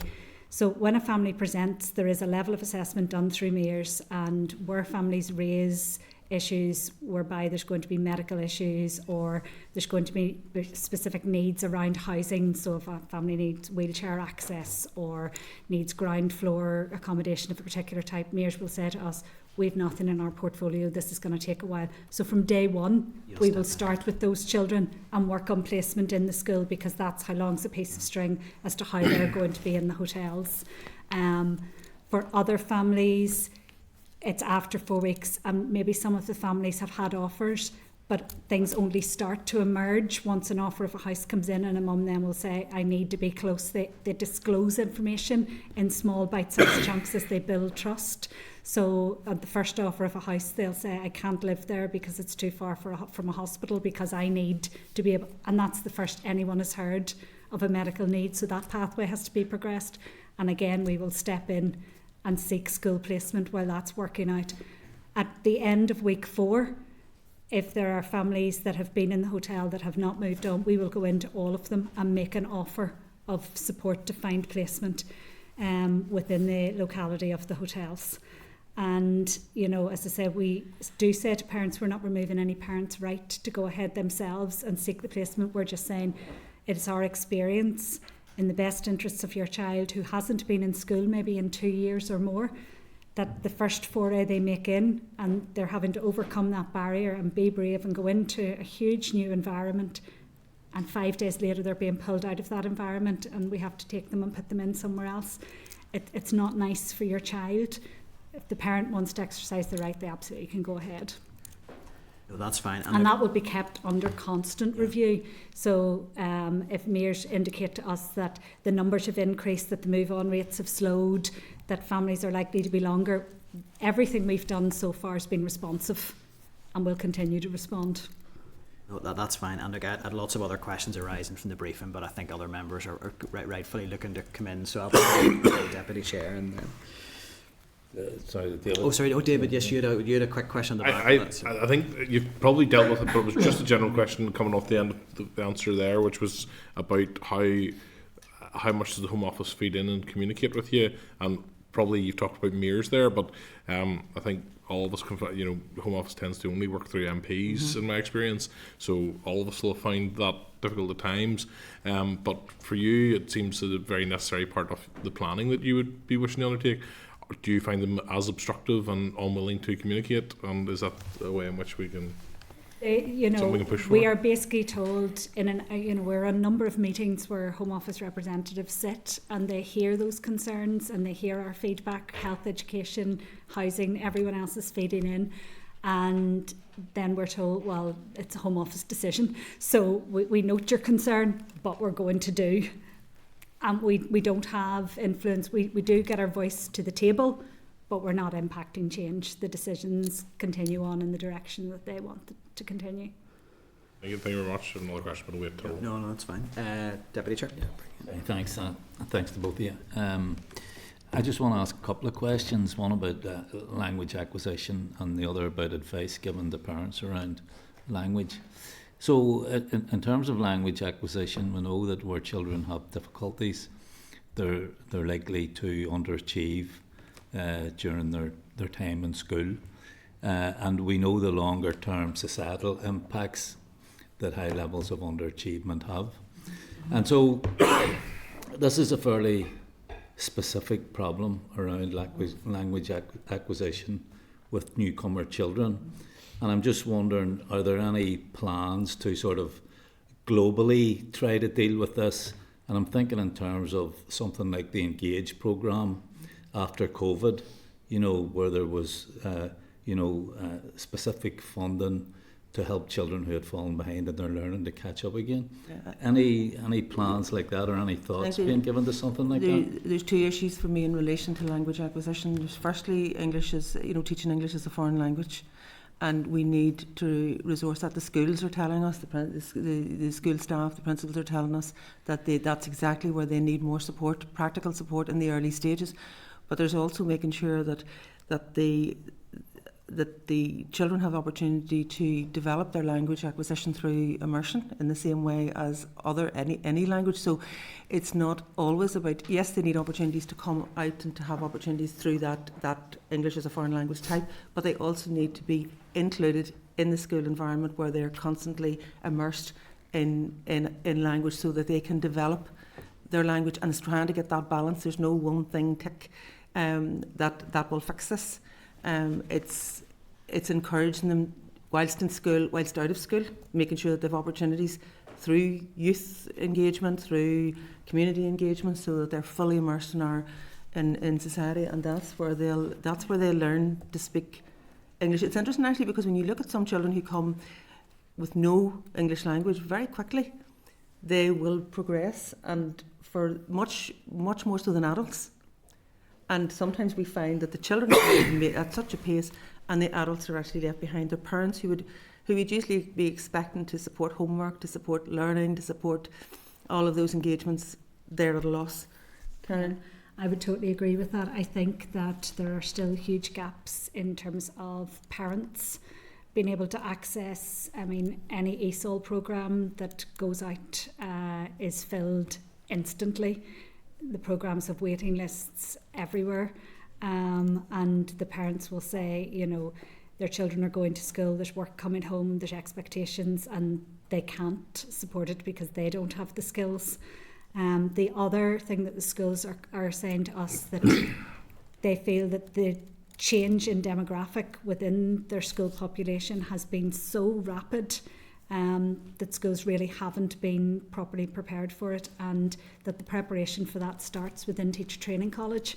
And a number of the schools are saying that their big feeling is that there needs to be a lot more work within the initial teacher training around teachers coming equipped with those skills, because teachers who qualified 15, 20 years ago maybe had a child or two coming through in a year.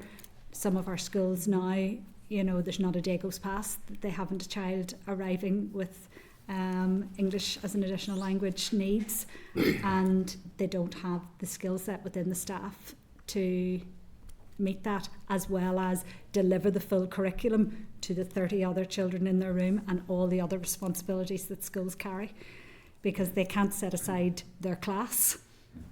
And I agree with you totally, that immersion is the key in a lot of cases. But it's much easier for very young children to learn a new language than it is for adults or even older children. And resourcing is important too, and you've mentioned that. But we also heard from the previous witnesses that if a child doesn't start school at the start of the school year, the school doesn't get the premium for newcomer children. And that just defies logic to me. We had over 300 arrivals last year, so you can imagine how many of that 300 arrived before the census date in October.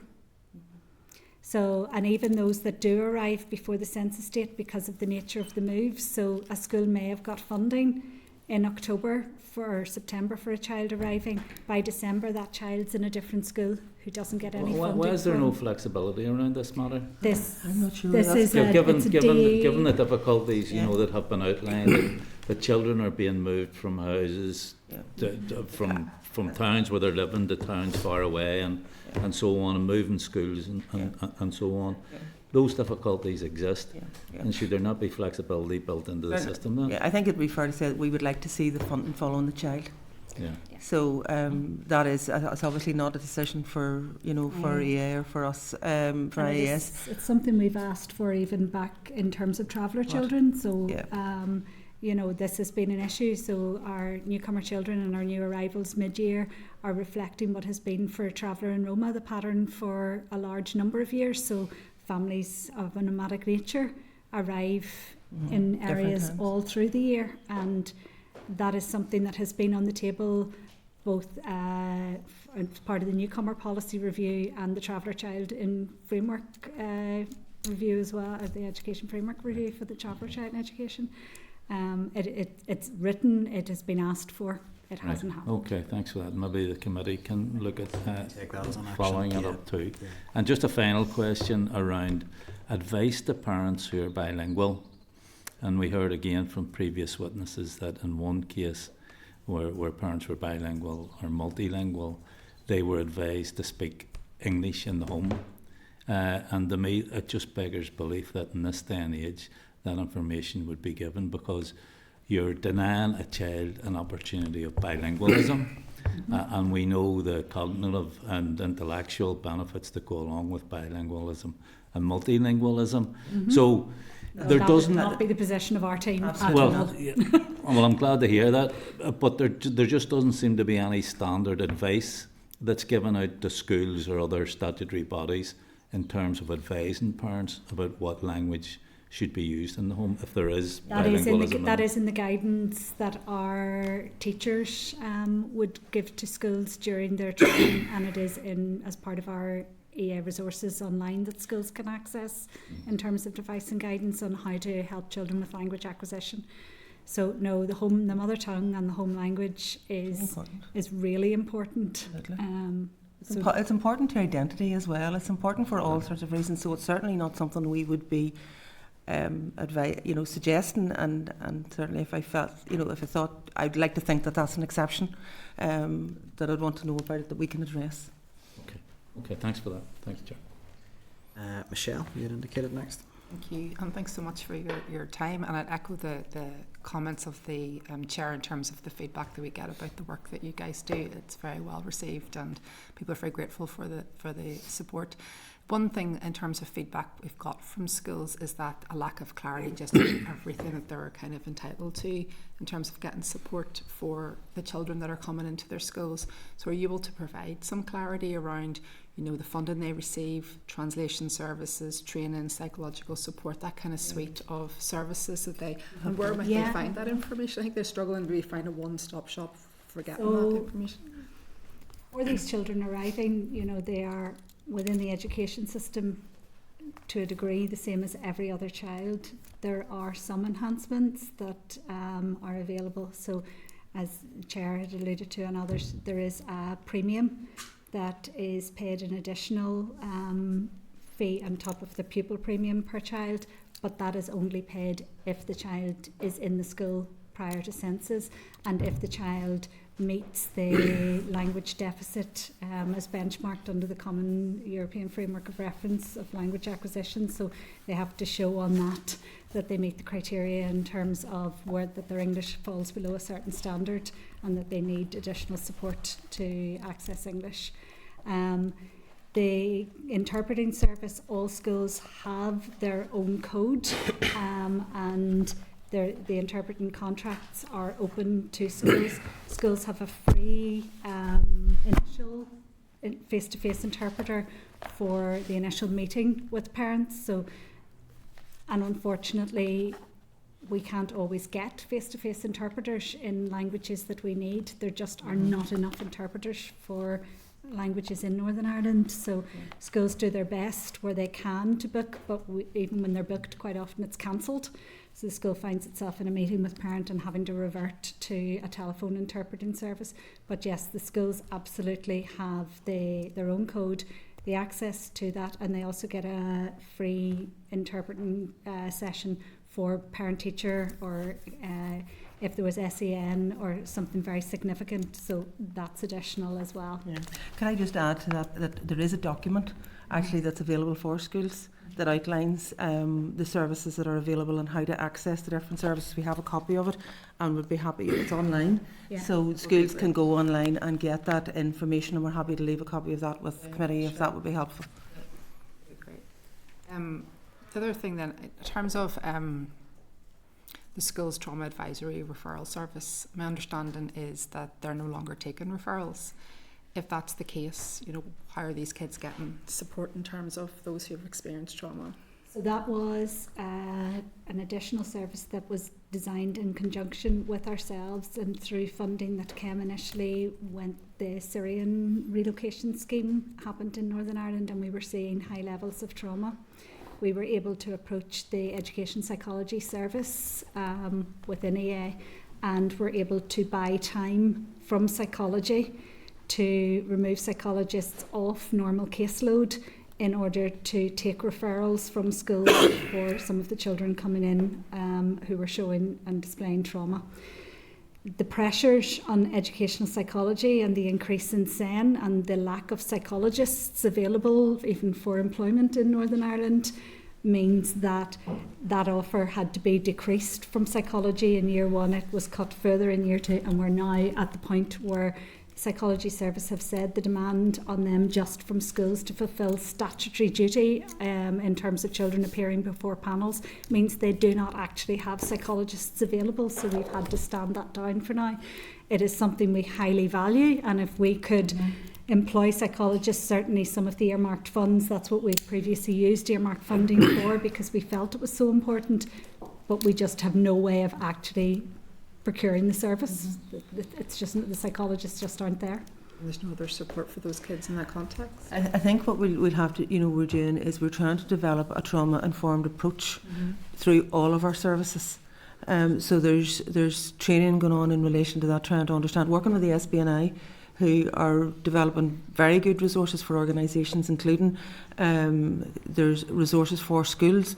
So what we need to do is make the best, I think, go back to how do we make most difference with the resources that we do have. So the Educational Welfare Service, for example, I referenced, is going through a transformation programme, and part of that service will be the development of a trauma-informed specialist in trauma-informed practice, and they will work closely with the Intercultural Education Service and through the wellbeing services and that, so that we all come at this from an informed, trauma-informed lens, and that our action plans follow trauma-informed principles. But no, we get calls every day from schools who are worried and concerned about children presenting in front of them, and if we encourage parents to go along the health route and children are referred, they're joining waiting lists on health side of 2 years plus sometimes to be seen, and may have had moves across 3 health trusts.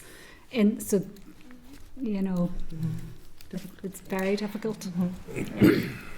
There's plenty of follow-ups emerging from probably every question here, so we'll collate all this at the end. Danny, you had indicated next. Thank you, Chair. Thank you so much. I suppose I asked this earlier to the witnesses before, but it was around what happened in the summer and the riots and what we faced. It wasn't isn't a reflection of Belfast, but it's just the ramifications of that. And I think it's hinted on that it moved your teams on to, is that what you're talking about? Your teams dealing with stuff that the core. So I was just wondering what was the uptake, and then what support is there for many of our young people who are now afraid to be in, say, Belfast or other parts of the north? It's very difficult. We've had a couple of episodes. In fact, if we look at it, I think collectively we have been dealing with 13 quite serious incidents, albeit that they didn't all result in the level of protests that we've seen more recently. So it is something that we are very conscious of. Again, we are using a trauma-informed lens as to how we address this, trying to look at not just through the education authority services, but also linking in with volunteering community services, with the PSNI, with the youth service in particular, and how we actually try to work across communities to try and increase cultural understanding and respect, and to decrease the tensions. But I'm afraid, whilst we will contribute and we absolutely want to, this is bigger than us, and this goes back to the systemic issues that we are facing in terms of poverty, lack of understanding, prejudice, discrimination, all of these things. So I think it is important that as across government, that this is taken very seriously. It was taking your small team away from the really It's absolutely, core because hard work that our you have to do. individual children and our families are impacted by this. Some of our families are afraid to go out through their door. Yeah. Some of our families are actually living in the back of their houses in case somebody throws, and have thrown a brick at their window. They're called, unacceptable language that is used towards them. You only have to look at some of the social media, and if that was your child, if that was your family, would you want to be here? Not only do they want to move schools, but do they want to move actually out of Northern Ireland? And some don't have the means to, because when you're within the asylum very process. sad. It is very sad. Very And sad I should reflection correct- of I should our- correct of our myself. society. I say protest. It's not a protest. It was hate-filled. I don't know how to describe it. And then people then saying there were legitimate concerns. There was no legitimate concerns. It's just race hate.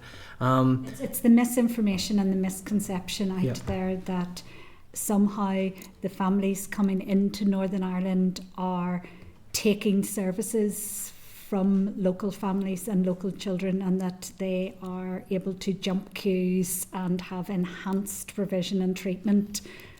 I can tell you, as someone who's working with those families join exactly the same queues as everyone else. Absolutely. And face the same challenges as all of our local families in accessing a GP, in getting a choice of school place. In fact, they generally don't have choice when it comes to school, because they're not settled here at the right time for the application processes, and it's whatever's available.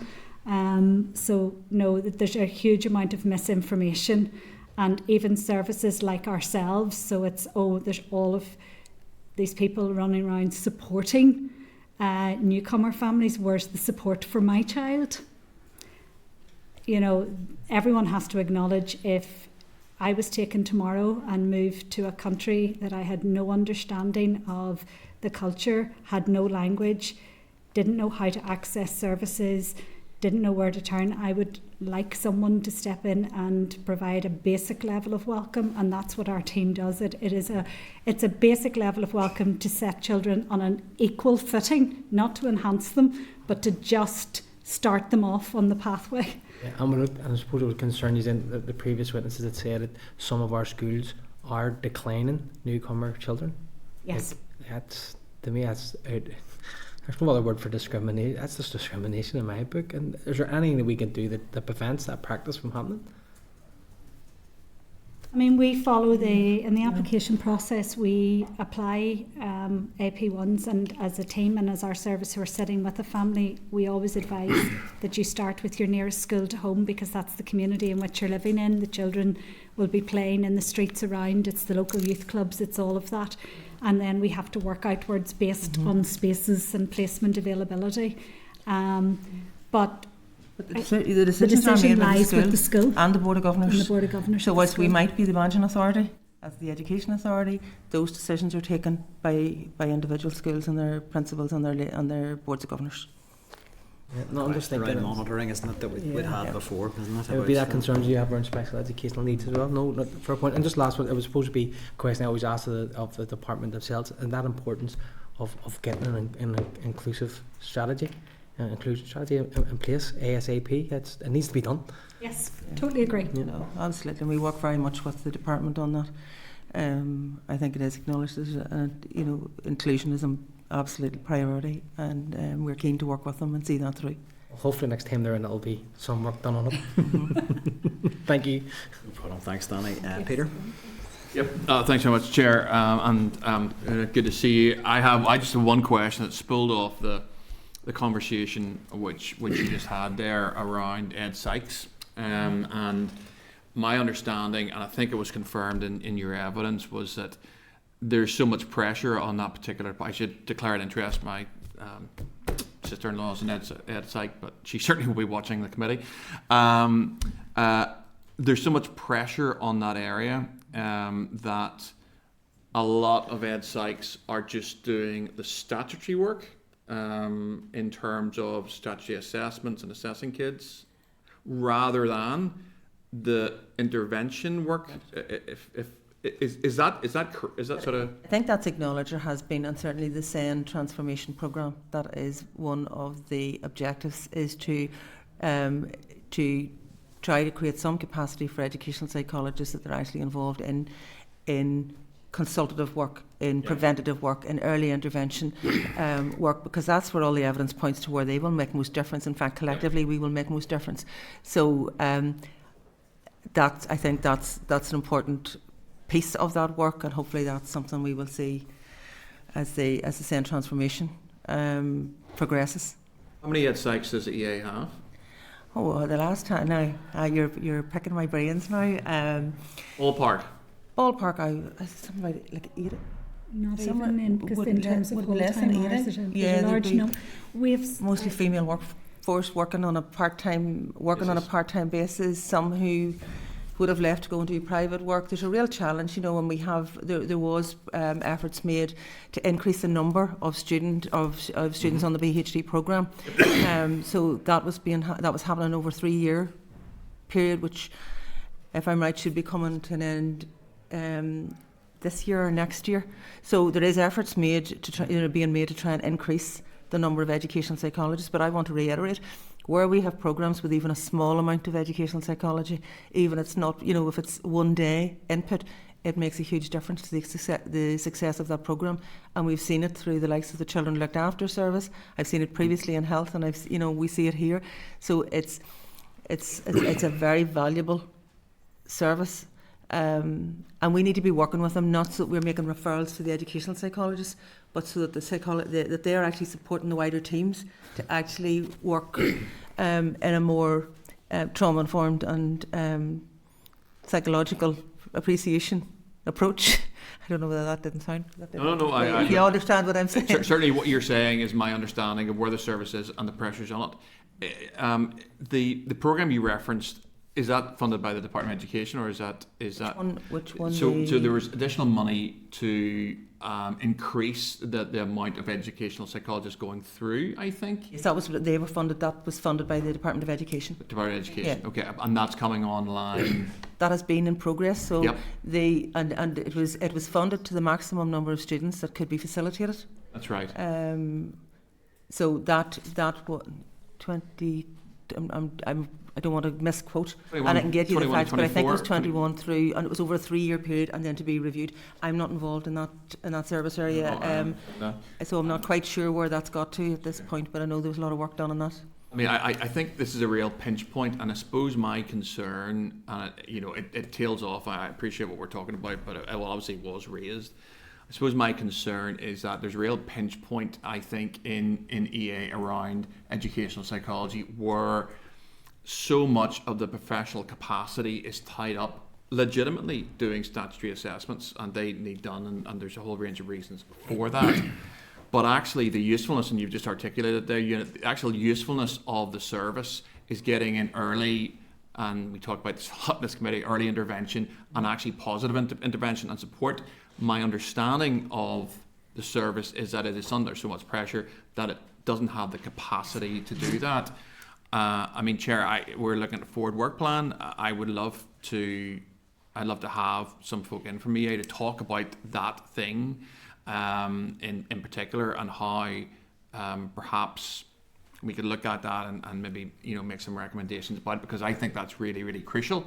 It's a service under massive pressure, and actually the stuff that it is doing, it has to do, but the stuff that it is doing is not actually creating the interventions, the positive interventions that it really should be there to do. It's not a criticism of EA, but it's just my understanding. And I think our schools, particularly the schools who are carrying large numbers of newcomers, I mean, the referrals for STARS always outstripped the availability of staff time to give to it.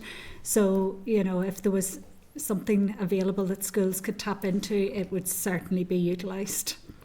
I think we can pick that up at forward work planning then, absolutely, yeah. Okay. I don't have any further indications at this stage, so I think that brings... Can I just ask, one more?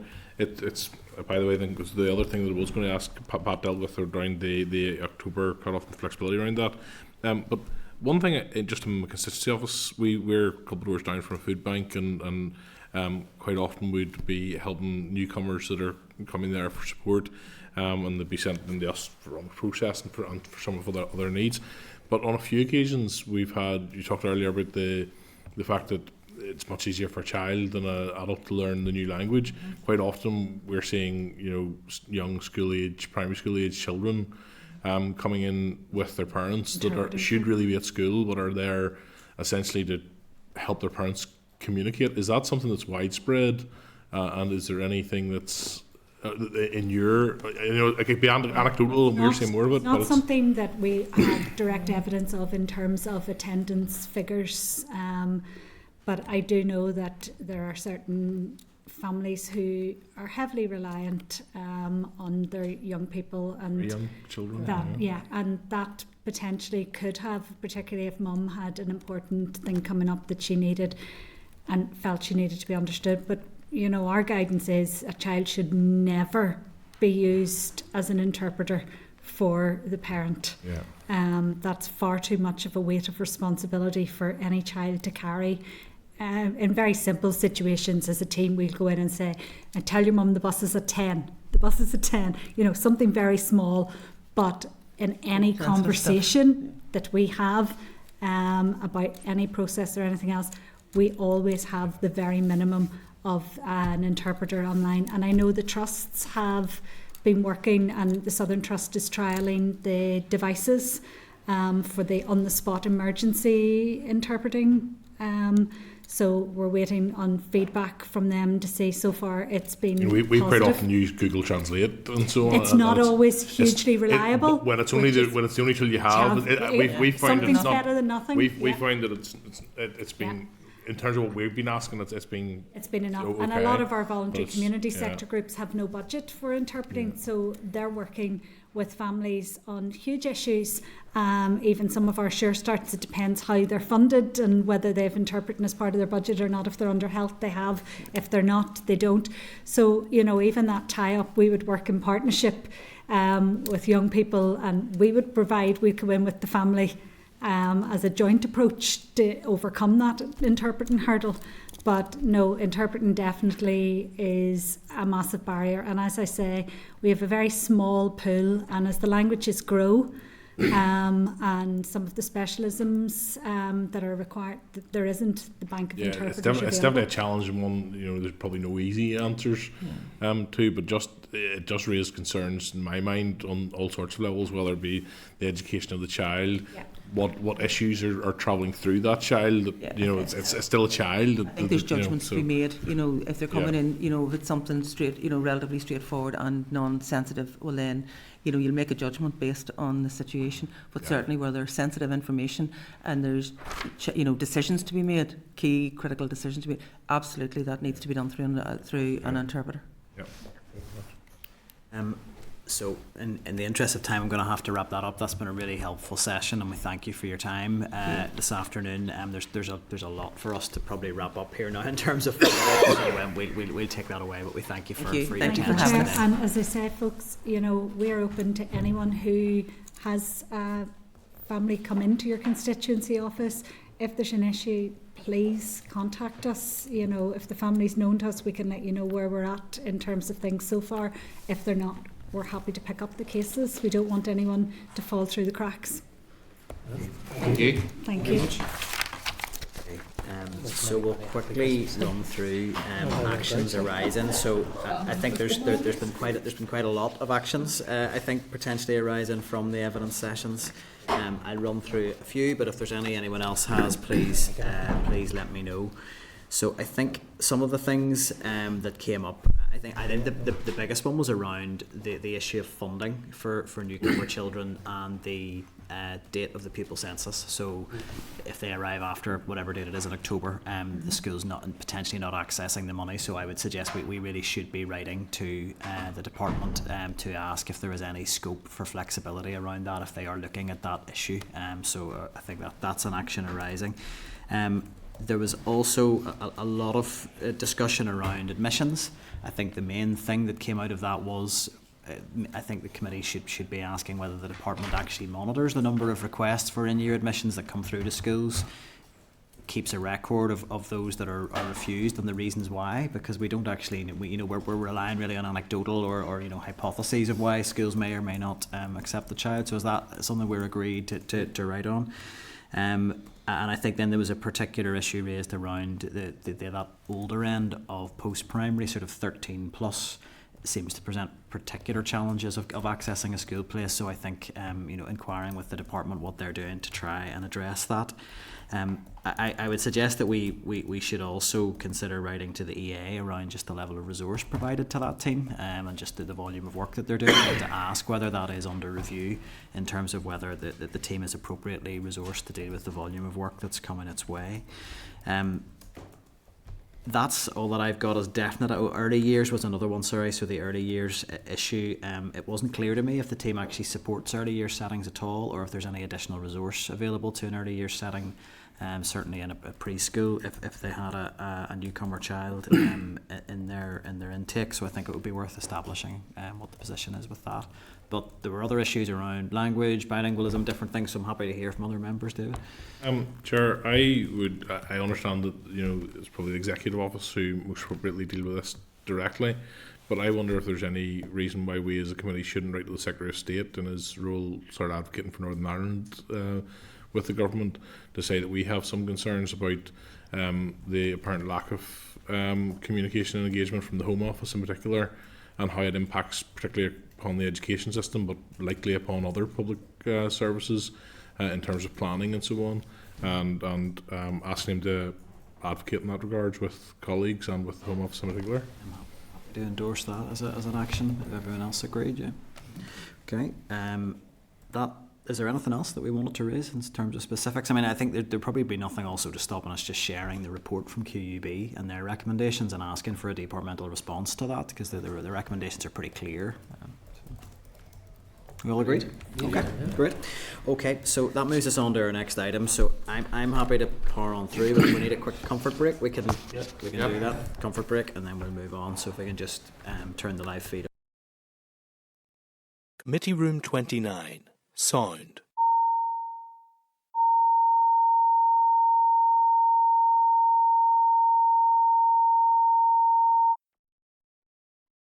Committee Room 29. Sound.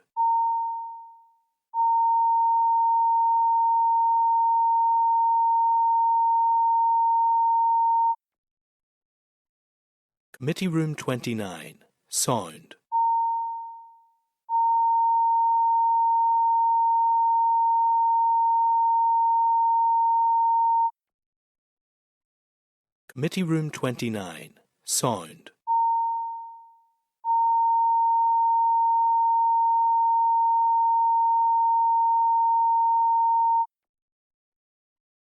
Sound. Committee Room 29. Sound.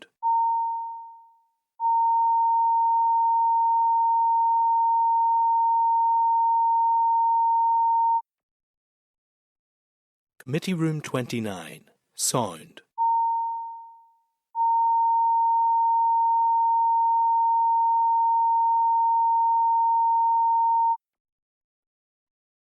Committee Room 29.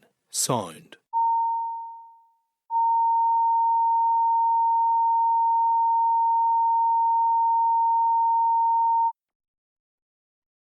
Committee Room 29. Sound.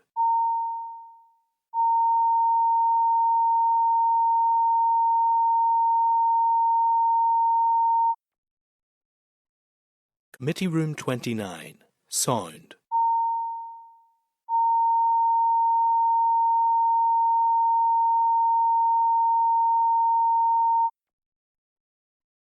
Committee Room 29.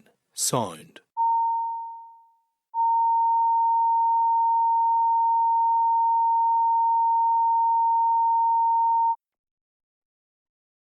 Committee Room 29, sound.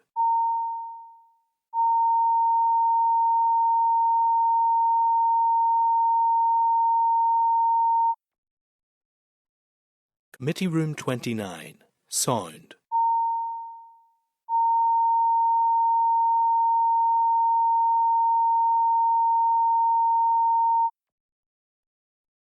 Committee Room 29, sound.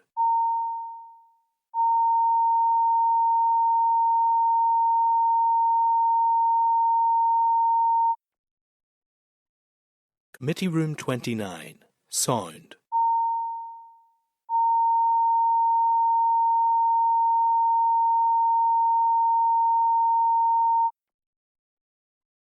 Committee Room 29, sound.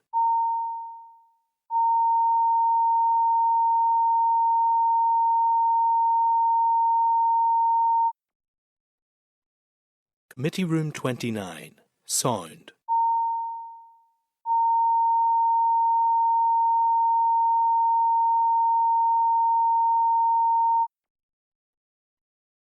Committee Room 29, sound.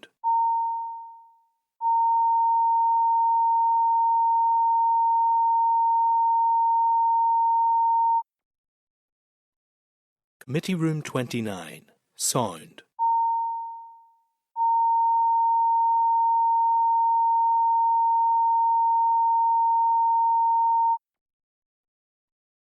Committee Room 29, sound.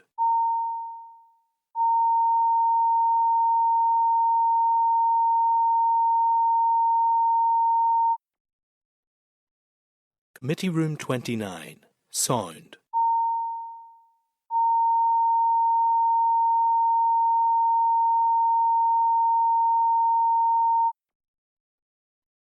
Committee Room 29, sound.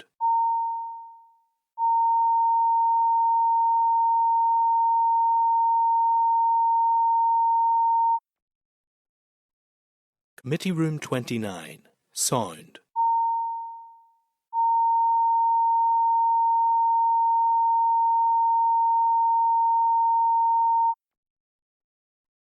Committee Room 29. Okay, so members, that is us back in open session, members. So, Danny, that's us back in open session. Yeah, bears repeating.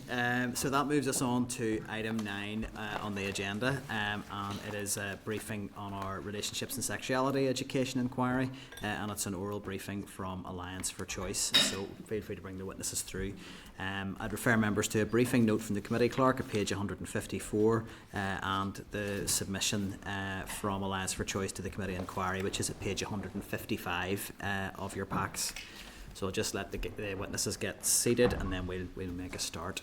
So with us today we have Danielle Roberts, co-convener from Alliance for Choice and organiser with Reclaim the Agenda, and we have Dr. Emma Campbell, also co-convener at Alliance for Choice and reproductive citizenship researcher at Ulster University.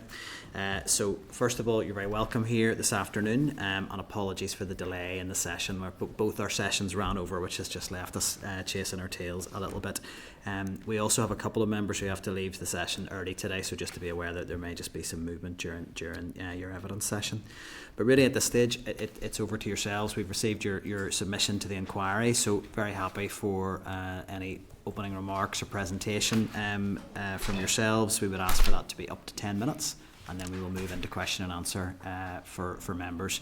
And just so you're aware as well, we have a Hansard record of this element of the session as it feeds into the inquiry. But over to yourselves. Thank you, Chair. I'm Danielle Roberts. I'm one of the co-conveners for Alliance for Choice in Belfast. Alliance for Choice are the largest grassroots campaign for abortion rights in Northern Ireland, and we were critical to the decriminalisation of abortion. We advocate for abortion rights, access and justice, especially for those most marginalised who face barriers, including refugee and asylum-seeking women, LGBTQI+ people, and those in violent, abusive or controlling relationships. As the committee will be aware, the obligation to introduce mandatory, comprehensive and age-appropriate relationship and sexuality education, as well as ensuring access to comprehensive education on contraception, in addition to access to contraception and safe and legal abortion, stems from a CEDAW committee inquiry, which was subsequently written into 2019 legislation.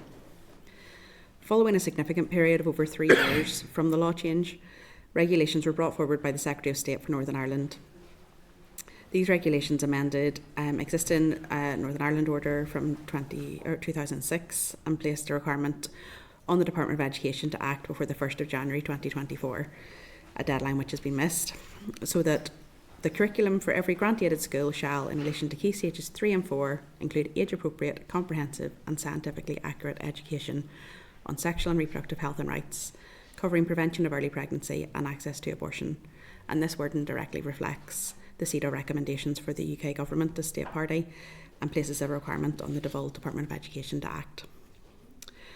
RSE also engages the rights of children and young people under UNCRC, including the right to access information in Article 17, the right to experience the highest attainable health and access to health facilities, including preventative health care, family planning and education services, Article 24, and the right to government protection from sexual abuse and exploitation, Article 35 or 34. The UN Committee on the Rights of the Child in June 2023, in their concluding observations of the UK, recommended that the State Party integrate comprehensive, age-appropriate and evidence-based education on sexual and reproductive health into mandatory school curricula at all levels of education and into teacher training, to ensure it includes education on sexual diversity, sexual and reproductive health rights, responsible sexual behaviour and violence prevention, without the possibility for faith-based schools or parents to opt out of such education. We're concerned with the addition in the regulations of a parental opt-out, which was not included in the 2019 CEDAW recommendations. The capacity to opt a child out of parts of the curriculum against their wishes can harm children, especially LGBTQI+ children, and those experiencing abuse in the home. We note that elsewhere in these islands, limited opt-outs are in place. In Wales, a court ruled parents had no right to withdraw their children from RSE, and the European Court of Human Rights has upheld the child's right to education as a primary concern when balancing rights around RSE. We also believe that the rights of children must be paramount in relation to RSE.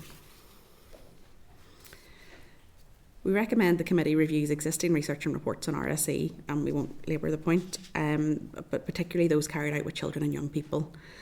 And it's really important to consider the potential for RSE to tackle violence against women and girls. We particularly highlight the Every Voice Matters report, which found that half of respondents, 50%, experienced at least one form of violence or abuse before they were 11 years old. The It's Just What Happens report found the persistent nature of everyday violence amongst the experiences of girls and young women who participated in the research, experienced catcalling and street harassment from age 10 to 11 onwards, and girls were frequently receiving unsolicited messages and sexual images from a young age. We also note briefings the committee has received from colleagues across the women's, LGBTQIA+, human and children's rights organisations, and in particular the response to the inquiry from the Women's Policy Group, which we also contributed to. We need to teach children and young people to recognise abuse and harassment and equip them with knowledge to access support. Instead, we have an RSE offering which is described as basic, unhelpful, useless, biased, limited, vague, uninformative and heteronormative in a 2019 report by Belfast City Council's Youth Forum. As the committee will hear, young people need access to abortion services in various circumstances. Under 18s are accessing abortion care both locally since the law change and also continuing to be forced to travel to England for care that should be available at home. Locally in 2020-21, there were 46 abortions carried out on under 18s. In 2021-22, there were 54, and in 22-23, there were 60 abortions carried out on under 18s. In 2022, 12 under 18s travelled to England for abortion care. 6 of them were under 16. A further 14 were ages 18 or 19. 11 under 18s travelled in 2021 and 19 under 18s in 2020. So I'm going to talk a little bit about the people that we speak to directly on the phone. Apologies in advance, I have a bit of a primary child school induced lurgy here.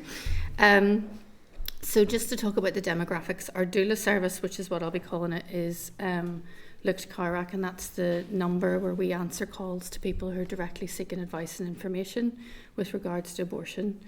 So we help, we've got 4 doulas, and we help dozens of callers a month with ages ranging from 13 to late 40s, and most resident in NI with some resident in Ireland and GB.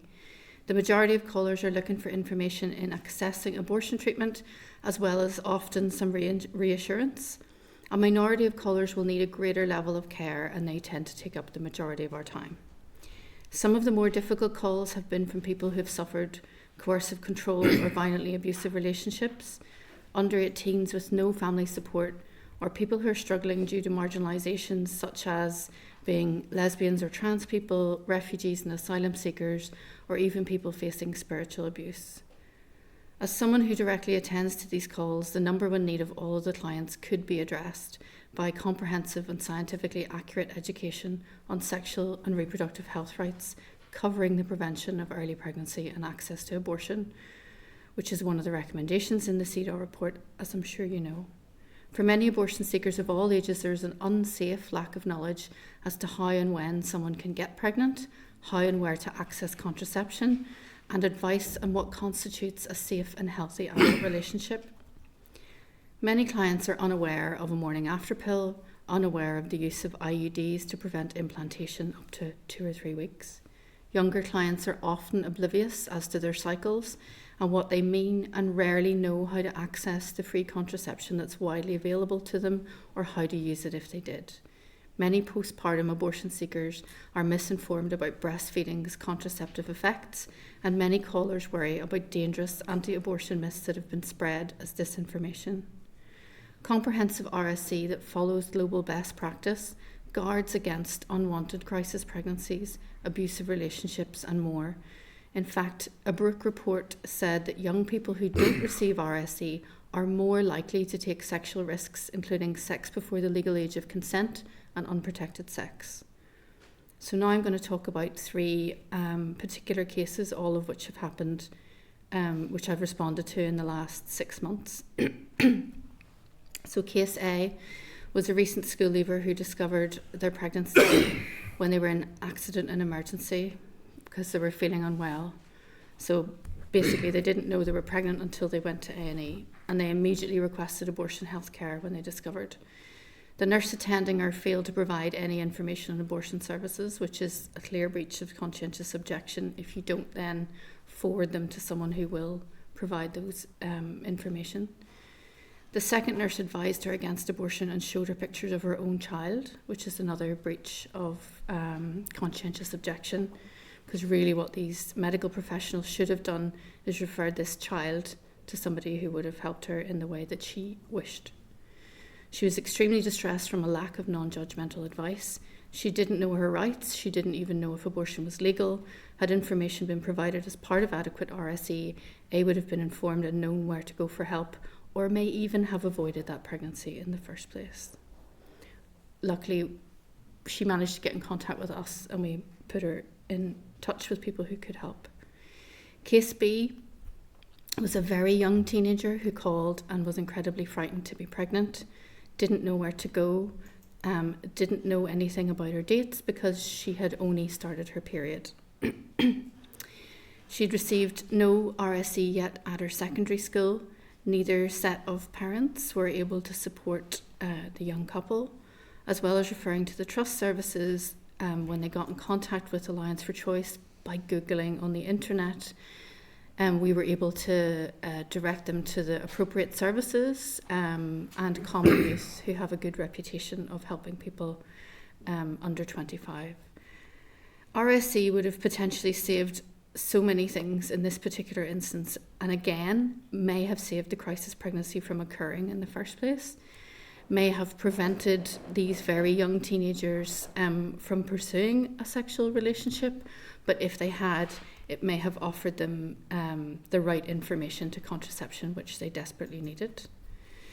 Case C was another young teenager in a crisis pregnancy who was whispering on the phone because she was so frightened of her partner, scared that he would be able to find out if she had an abortion.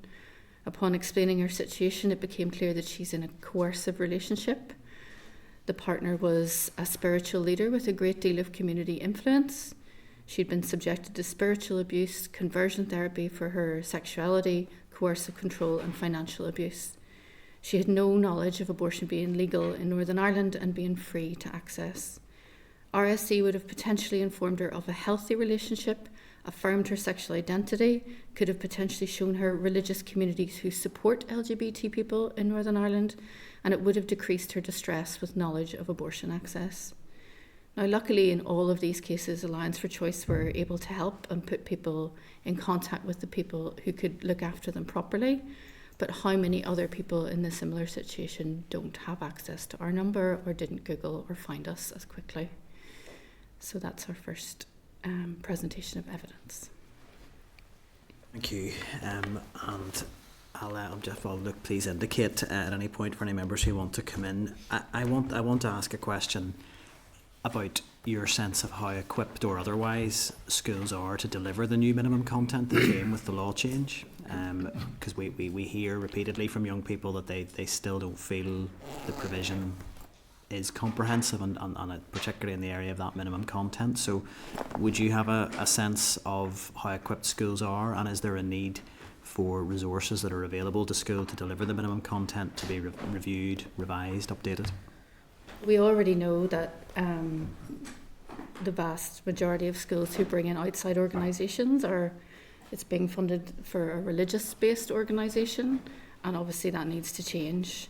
We do know that there are excellent organisations in Northern Ireland that provide this information and training to schools and are currently invited into some schools, but unfortunately they're in the minority. So people like Common Youth, people like Informing Choices NI, who've won awards for their RSE in schools for people with disabilities. So the expertise is there and the willing to engage with the schools is there. I think one of the problems is who has, up to this point, been awarded those project funds to go to schools. Yeah. What's your assessment of the quality of resources that are available on SEA? So on the RSE hub that SEA have set up, which is where maybe a lot of schools' first port of call when they go to deliver this material. I mean, one of the issues that we pointed out in our submission was that it's quite out of date and it hasn't been updated in a while, and it still particularly draws attention to abstinence, which we know is a failed way to teach people about relationship and sex education. There were a couple of other problems that we highlighted in the submission. The SEA Hub does have some good information on it, but I think the main drawback of the current approach is that the minimum content order is so minimum. We need to have comprehensive, scientifically based RSE that's delivered to every child, regardless of what school they're in. It shouldn't be down to a Board of Governors to decide whether they're going to talk about whether LGBT people exist or if abortion exists. These things and people do exist, and young people in our schools need to know that. So I think there is resources there. The best practice from organisations like Common Youth and Informing Choices, like Emma mentioned, I think can really augment what is already there. But the key thing is to ensure that it is comprehensive and that every child is informed of their rights. And it was also the recommendation Danielle mentioned in our evidence there that teachers should also be trained in it in teacher training colleges, and I think that's also really important. We understand that not every teacher will want to be involved in relationship and sex education, but there are ones that will, and we already know of teachers that are inviting. Alliance for Choice has been invited into schools, so we know that there are schools and teachers willing to engage. It's just the funding and opportunity hasn't necessarily been presented. Yeah. To follow on from that, you highlighted in your briefing paper even areas where you feel there needs to be more emphasis. You specifically highlighted consent, for instance, is not listed in the minimum content order anywhere. We've heard really very divergent evidence from different sources. So, I mean, give an example. We heard from an academic this week in an informal briefing to committee who was very clear in her view that prescriptive approaches to RSE weren't appropriate and that schools should have flexibility to make decisions around what they deliver. And then, as I've referenced already and you've highlighted, young people would say they feel that they need a much more clear articulation of what they're going to get in RSE and that it needs to cover specific topics that are relevant to their lives. How would you respond to those two positions, which are really very far apart in terms of what RSE should look like, in terms of we should have nothing prescriptive versus clear articulation from young people of what they're saying they need? I think, like with any of these things, that you need to look at global best practice. And we know that one of the countries that has the lowest rates of abortion and one of the best RSE frameworks in the world is the Netherlands.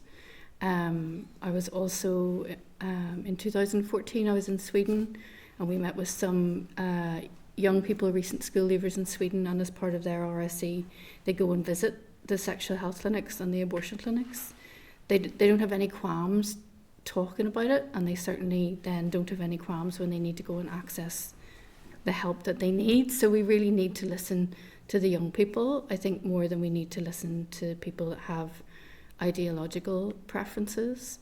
We have to remember that it's very, very hard for parents to send children to schools in Northern Ireland that don't have some sort of religious ethos to the school, and that's not the fault of the parents. It's due to the limited choice we have in our education system. But there is also a human right to be free from religion, and it's very hard to exercise that right in terms of secondary education in schools. And that's one of the things that is really, I think we all know in this room, is causing the biggest barrier to this sort of universal religious or relationship and sex education. When we look at the global numbers for teenage pregnancies and sexual health, the countries that have the best relationship and sex education that started earliest, that is age appropriate, that has access to the greatest information to what's available, those two things are the same. Yeah. Thank you. And just last question, because I mean your briefing focused on the new minimum content and obviously the campaign that sort of led to that being delivered. It came with the caveat of the opt-out, so I'll just ask it as open-ended. How would you respond to the current? What is your response to the current provision of opt-out in relation to the new minimum content? So the CEDAW recommendations didn't mention an opt-out. The UNCRC specifically says there shouldn't be an opt-out. So it's not international human rights standards to have an opt-out. However, I understand the regulations have included this. When interpreting the opt-out, the rights of the child need to be paramount, and the role of the parent in this balancing of rights is to ensure that the child or young person can access their right to education, their right to health, and a parent's right does not trump a child's rights. So I think in any balancing of rights, the parent's decision to opt out should be narrow, and it should be secondary to the child being able to access the education on their rights. Rights aren't something that just exist in a document somewhere. They're something you need to know about. You need to know how to access it, and you need to be able to hold people to account when you get denied it. In your view, the provisions for opt-out that currently exist and the guidance that came from the department in that, do you think that the voice of the child is heard appropriately in those? I think the consultation had a very slanted view and prioritised the rights of the parent, or the proposed rights of the parent, over the rights of the child. And I think the focus of the consultation on the opt-out did a disservice to what actually should be the real work of this piece of legislation, which is to deliver comprehensive, scientifically based RSE, and the focus on opt-out, I think, was misplaced and disproportionate. When we think of other ways in which we try and safeguard children and ensure that they're in safe family environments are those touch points where institutions outside the home are allowed to interact with the children in certain ways. And it's normally it's often a red flag for a child and a child's safety if they're withdrawn from lots of those institutions. And certainly in the examples that I've given, and in countless other examples where I've answered the phone to people who are terrified and frightened of their parents, specifically relating to their sexual health, sexual behaviour or sexual identity. That's exactly why we need to not have an opt-out, because maybe the parents' beliefs are very, very different from the child's, and maybe the child's safety depends on being able to access a trusted adult that isn't their parents.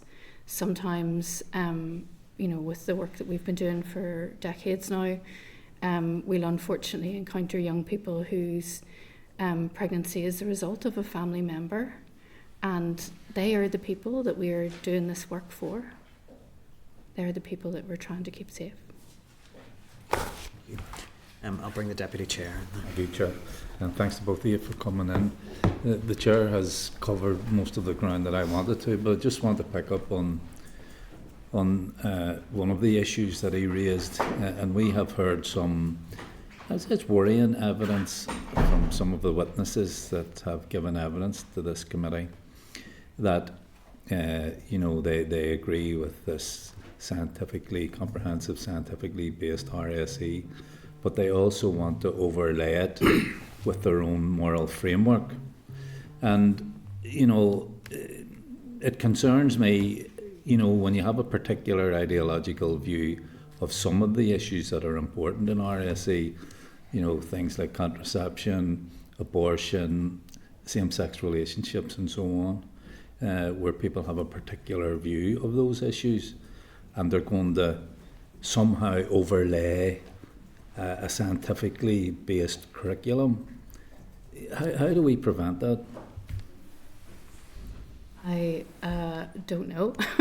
Changing the entire education system. So we have the places that parents desperately want in schools that aren't only run by a religious ethos, I think would be a good start. But unfortunately, it's not within my remit. I do think we need to maybe guard against that, and also remember that lots of parents are sending their children to schools that have a religious ethos simply because it's the school that they could get their child into and not the school. They're not choosing the school based on that religious ethos. So that's one of the main reasons I would be guarding against that sort of moral framework on top of scientifically based information. And also, there being a minimum content order and what people are delivered in school doesn't preclude other teachings happening within the home or within other institutions. There's, people are also engaging in Sunday schools or other religious institutions. That can happen outside of a formal education setting. What we're talking about is what's delivered on a curriculum in our schools to all children and young people. And what evidence do you have about the delivery of RSE currently? I mean, we have spoken to quite a number of young people during the course of this mini inquiry, and I think it's fair to say, I'm open to contradiction here, that the evidence we've heard is that the delivery has been inconsistent. Are you hearing something similar yourself? Yeah, I mean, we quite often do work with students in particular, and an awful lot of the students that we work with, I'm still shocked every year by how little they know about contraception. One of them thought that we were making up the implant. They generally are ill-equipped to be, they're at university and they're fully fledged adults at this stage, and they have so little knowledge about what they can do to protect themselves, essentially.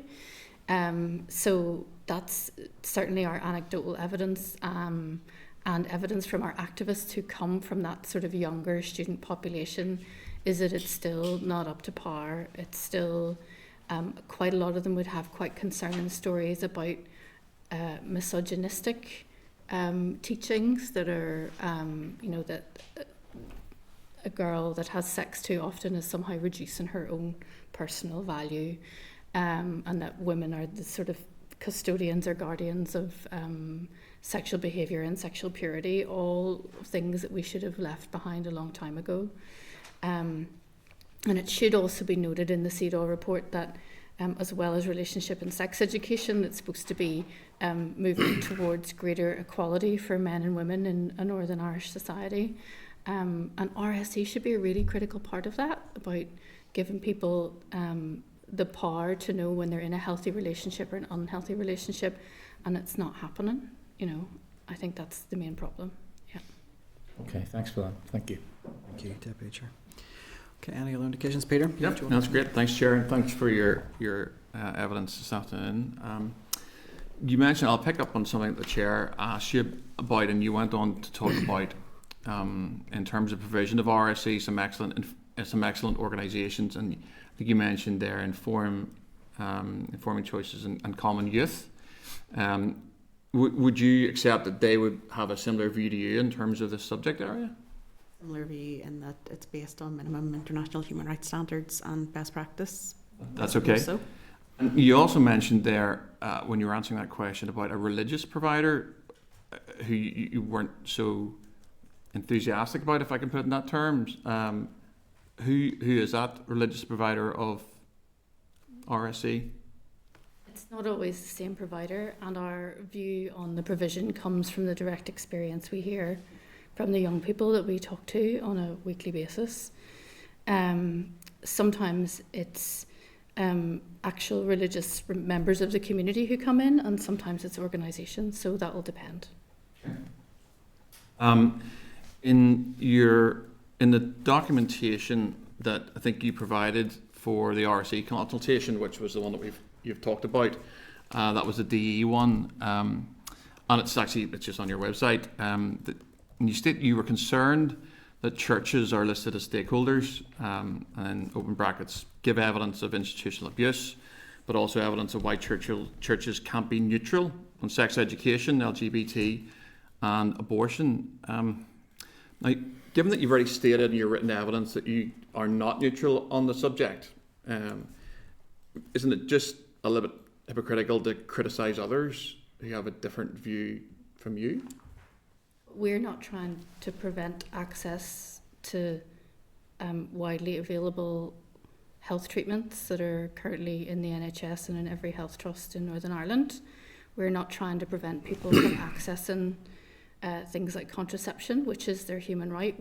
There's nothing in our evidence that is trying to prevent people from accessing and realising their full spectrum of human rights, whereas many of the ideas and frameworks put forward by the religious organisations are doing that. They're trying to breach people's access to the full range of information and the full realisation of their human rights. Okay, so would you accept that? I mean, given the answer you've just given me, it sounds a wee bit like you're right and really everyone else is wrong if they come from a faith background. Am I badly characterising your answer there? We don't have a problem with faith backgrounds per se. In fact, we have done work with an organisation called Faith Voices for Reproductive Choice. We've done work with different organisations who are LGBT affirming and abortion healthcare affirming, but they are not the people who are going into schools and talking about relationship and sex education. And they are not the people that young people are complaining about, and young people are voicing their concerns about the level of the relationship and sex education. And the three organisations or three groups that you just mentioned, would you accept that the three organisations you just mentioned would all affirm your particular view? My particular view as what? Sorry. Well, I made the point to you there that actually, in the previous question, it sounded like what you were saying was your view is right and everyone else is wrong in some way. And then you cited three organisations that had some religious element to them. Would you accept that those three organisations that you just mentioned would also have the same view on this area as you would? I'm not talking about mine or Danielle's personal opinions. Alliance for Choice, no, I appreciate that, yeah. We are talking about a framework that has been provided by a UN human rights organisation, by a committee, CEDAW, also by the Committee for the Rights of the Child. The UN is an organisation, especially CEDAW, that has been ratified by both the United Kingdom and the Republic of Ireland. So these are, so in effect, this Assembly has ratified that committee also. These are human rights frameworks and obligations. These aren't opinions. I accept that. Would you accept that there are other opinions, to ask it this way, would you accept that there are other opinions out there? Or do you just think, everyone else is just wrong? CEDAW or the Human Rights Framework, I accept, for example, that CEDAW 85 and 86 is in Northern Ireland. It's law. I don't dispute that. It doesn't mean I have to agree with it. What I'm trying to get at here is it sounds like your beliefs trump everything else because you're right. Do you accept that there are other beliefs out there? I mean, I'll ask it in a different way. I mean, you state in your evidence, rather than retrofitting a flawed and limited curriculum, which still includes harmful and outdated abstinence as a topic, you actually reference abstinence as a failed thing in your oral evidence this afternoon. I mean, do you accept that for all world faiths, right, which is a lot of people around the world, that deciding not to have sex before marriage is just the teaching that they have? It nearly sounds like you're saying everyone else is wrong, but you're right. There will be multiple denominations and faiths in every single school in Northern Ireland. Yeah. And those multiple denominations and faiths will interpret these issues differently, and they are free to do so. Mm-hmm. They have their own churches and institutions outside of the curriculum and outside of the schools where they can teach whatever they want. But when we're talking about schools that will have multiple people of multiple faiths in that school, then we need to go by the law, and we need to go by this is just the minimum human rights standards by global best practice. We're not even asking Northern Ireland Assembly members to go above and beyond. We're asking them to do the minimum. Right. We are running out of time, and I'm not sure the line of questions get. It's not. Nobody else has got any questions, Chair. So I'll just. David might have one. Indicated. I mean, even given. I mean, your last statement, Dr. Campbell, I mean, you sort of said there's a lot of faiths and a lot of religions and so forth. I mean, I would just contend that they all have more or less the same belief in terms of this harmful and outdated topic of abstinence. I'm not saying that abstinence is this, some magic drug that's going to solve, teenage pregnancy. It's not. But actually, in your evidence, you actually said it's harmful and outdated and failed. But it's just there as a topic. What I'm contending to you is that what you have said in that evidence is contrary to lots of people who have a faith belief, and as far as I know, they're entitled to have that faith belief. They have that as human right as well, and I'm just trying to get at. I mean, do you have any respect for that? Because I've already said that they are entitled to practice that faith in their faith institutions, and that there be many faiths and denominations in the schools. Abstinence has been repeatedly shown to be a failed method of safe sex practice teaching for children. I didn't say it was safe sex practice. There is a very, very good example in Texas where an order was basically given to Texas where they went back from relationship and sex education on a scientific basis, and then they changed it to abstinence only. And the number of STIs and teenage pregnancies rose afterwards. It's a very clear-cut case of abstinence as a teaching method, which is what we're talking about. We're not talking about whether I agree or disagree with it personally on a moral level. We're talking about, does it fit in the curriculum? And when we put stuff into the curriculum, we have to put it in on an evidence basis. Does this work to deliver the outcome which we want, which is safer young people with less STIs and less unwanted pregnancies? And no, it does not. I'm just going to come in because we're way over time for your questions, Peter. But I think the two positions have been set out clearly there. I'll bring David in. Thanks very much, Chair. Following on slightly from Peter, you also said in your submission that education on abortion is a legal requirement and not an issue up for debate.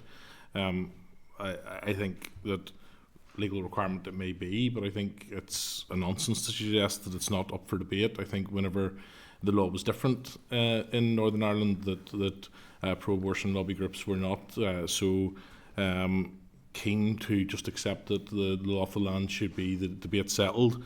Indeed, we had organisations like Mary Stopes here who internationally are not renowned for their adherence to law.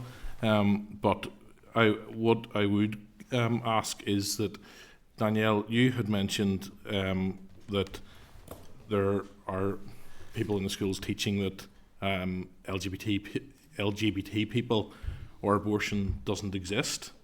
Who are these people? Because I mean, even in terms of churches and so on, I'm not aware of anybody teaching that LGBT and abortion does not exist. And certainly if they are out there, they're in a very small minority, because, I mean, even by way of fact that you're arguing against groups that have a particular position in this issue, Sorry, that's the question is who are these people? Yeah, I'm who just are these conscious people? of everybody's time, so First who of are all, these groups? the issue that's not up for debate is the inclusion of abortion in RSE. That's the issue that's not up for debate. That's part of the legal requirement, that abortion is taught as part of RSE. So that is not up for debate. That is in the law. It's in the law, but the issue it of doesn't mean the abortion. debate ends. I mean, that was the point that I was drawing out. But in terms of who are the people who are the people that are teaching that LGBT people and abortion doesn't exist? That a debate on abortion. Mm-hmm.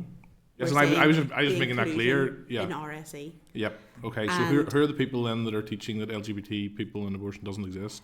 If you have a look at the reports like the Belfast City Council Youth Forum, like the Secondary Students' Union, like the Department of Education's own research, which shows that 60+% of young LGBT plus people don't feel safe or welcome in schools. I mean, that's not. I'm hearing what you're saying, and we've heard evidence, that's not dissimilar to that. I'm not arguing that, or arguing, and you may argue that there needs to be a greater aspect of that within RSE. That's evidence we've heard different views on as well. That's fine, but you made a specific comment during your evidence there that people are teaching that LGBT people and abortion does not exist. Where is the example of that? No, I think I said that they do exist, and they exist in our schools, and we need to ensure that young people know how to access their rights. Well, I mean, we can. I mean, I'm happy to look back, and if I'm mischaracterizing what you said, I'm happy to look at. But otherwise, so you're not arguing that there's anyone out there arguing that LGBT people or abortion does not exist. Not that abortion doesn't exist. There are certainly people who suggest that LGBT people don't exist, and that trans people in particular don't exist, or that they are confused in some way. So there certainly are people who suggest that other sexual orientations and gender identities apart from cisgender and heterosexual don't exist.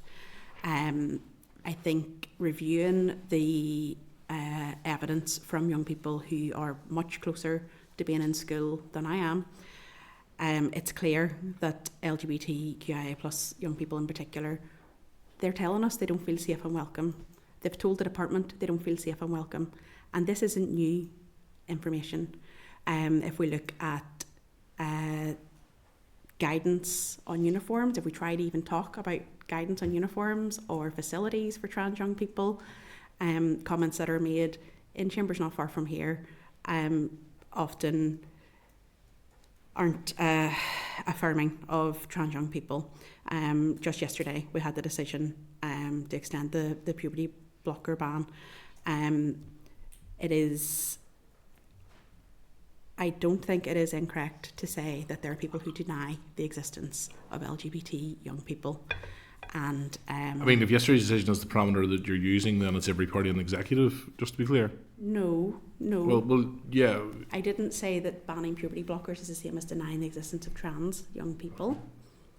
Okay, just if you're moving straight from the example of the decision yesterday to that, I'm just making clear that that was a decision that was made at the executive table. Okay, so for clarity, my point is there are plenty of examples of the denial of the existence of LGBTQIA plus young people, and there are plenty of examples of policies which are harmful to LGBTQIA plus young people coming from this building and further afield. And it's important that we affirm our LGBTQIA plus young people, and that we do so as part of mandatory, comprehensive, evidence-based RSE that includes teaching about consent, about healthy relationships, about different types of relationships, and not simply the mechanics of reproduction. I certainly don't deny the existence of LGBT people or abortion, and I've been on the record actually here as saying that no child should feel isolated from the class in that regard, whatever. But I also don't believe that it's at large the teaching of those from the opposite position to you either.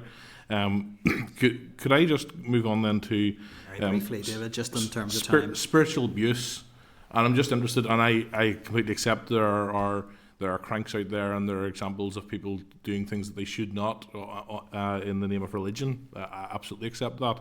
But can I ask what your parameters are in terms of spiritual abuse? I mean, you can talk about in churches in terms of religious instruction. You can talk about ethos in terms of schools. Those will have slightly different levels, I guess. But for you, where does religious instruction or ethos, etc., begin, and spiritual abuse or end, and spiritual abuse begin? Ask for a brief I know answer, Emma so we has can a bring particular other example members of in. spiritual abuse, but I would recommend the report by Danielle Mackle and Fidelma Ash on conversion practices as a starting point for exploring that issue. Yeah, and the example I was talking about was an individual who was under extreme coercive control and abuse. And I wouldn't doubt that there are people that have those experiences. I'm not for a second doubting that. I guess I'm just interested in the.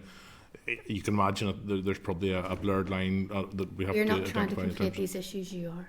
Well, no, I'm not. I'm actually asking you to tell me where it begins. In both of your line of questioning, you've been trying to conflate issues that we have not said. I'm giving you the opportunity to say where you think it begins. I ask you to refrain from trying to put words in our mouths that we haven't said.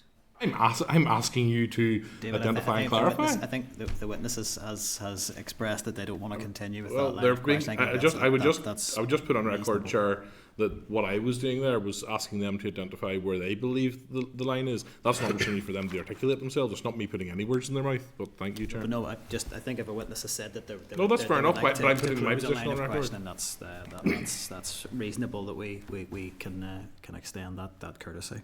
Okay, Donna, you had indicated. Yeah, thank you, Chair. I suppose this shows the problem that we have within our schools when people have so many different opinions.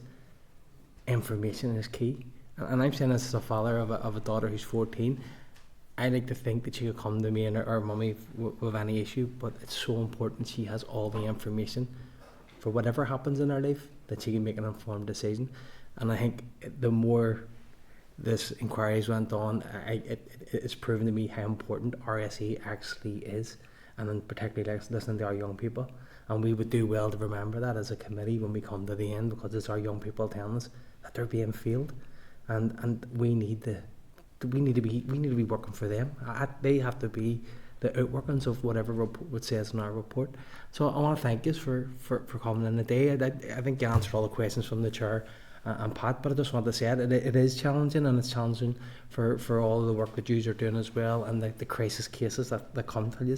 And particularly our young people from the LGBTQ and trans, it's a particularly hard time for them. And I hope if any of them are watching that, they do have allies, they do have people who do support them, and we will do our best for everybody going forward.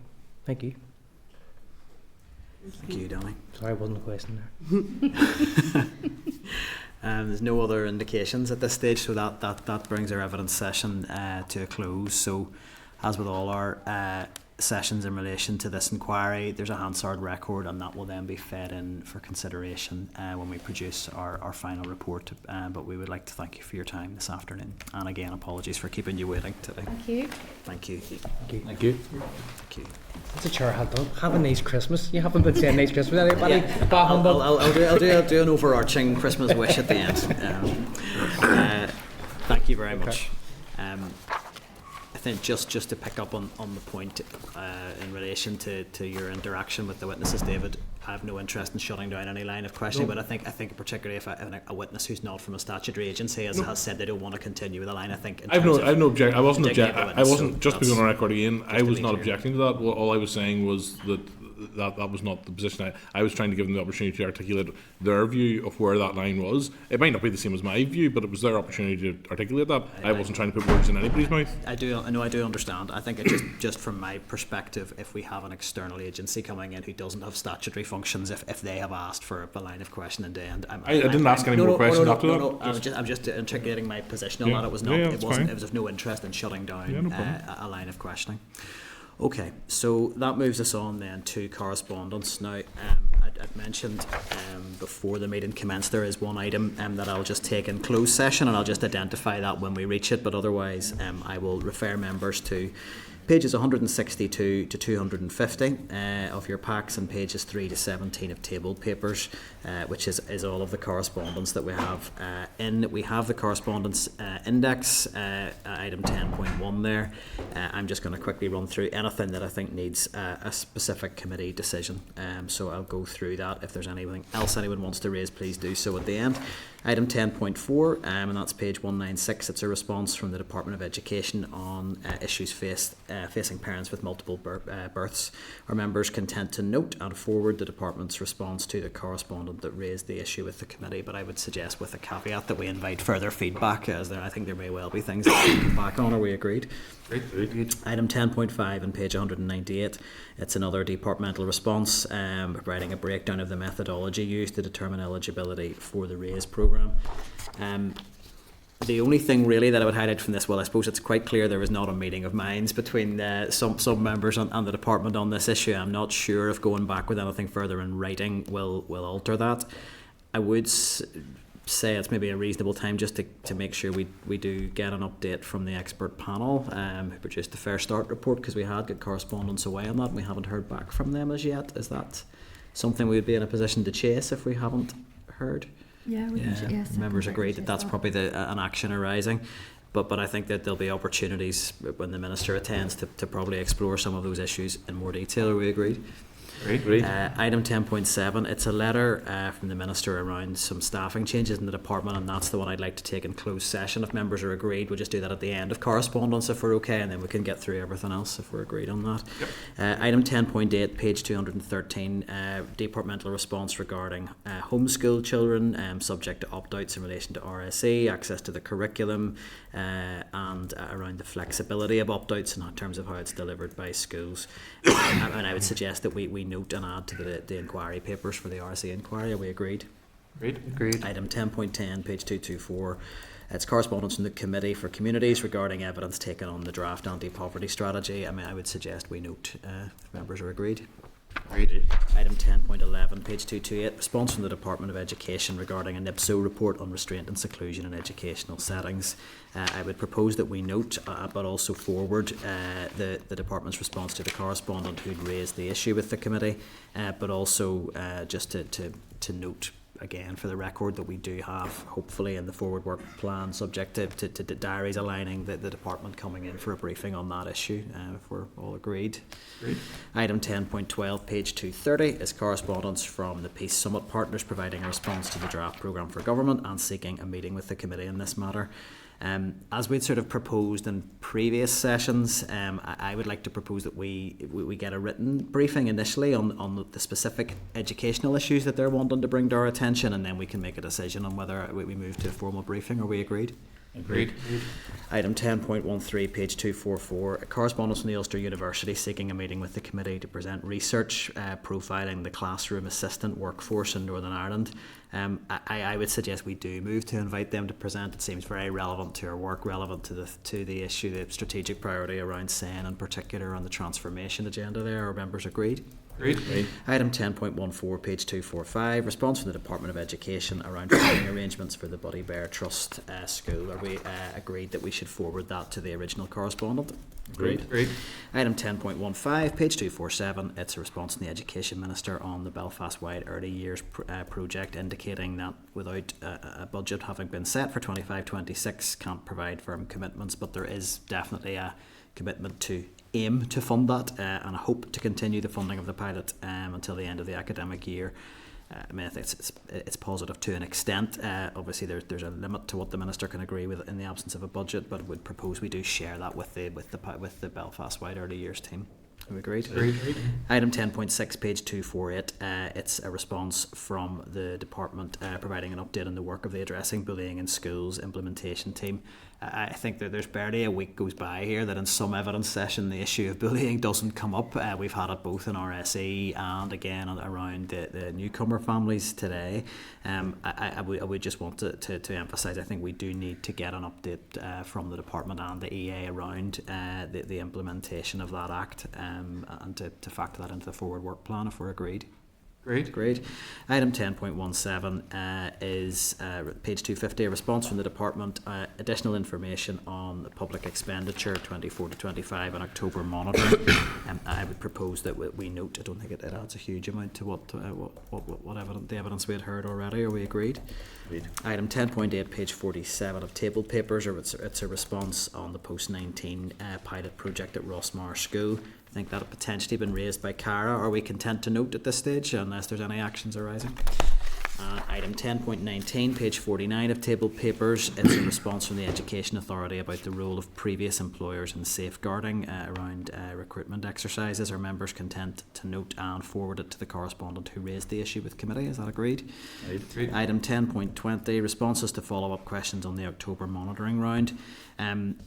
There's quite a lot of information there, so I would just recommend members do take the time to read that, but I would want to maybe just a couple of proposals. One is, I think, around the funding for SEN reform agenda and transformation does just seem really almost exclusively tied to the Interim Public Services Transformation Board bid.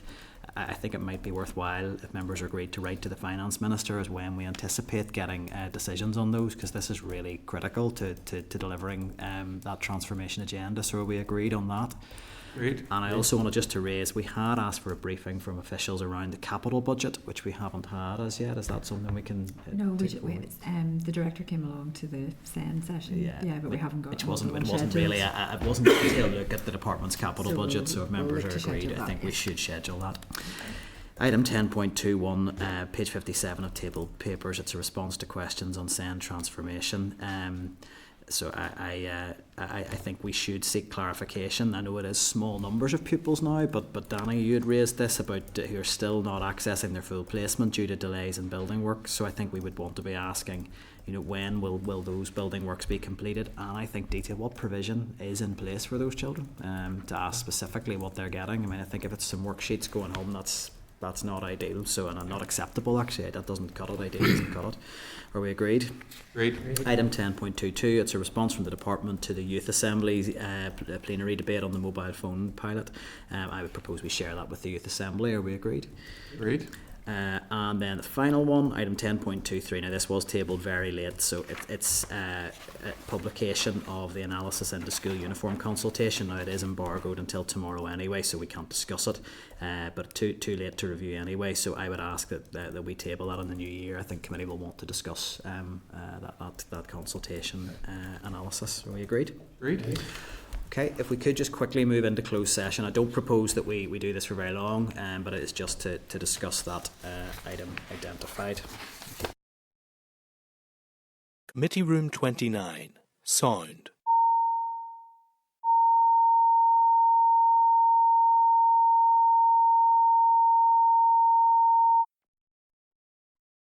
Committee Room 29.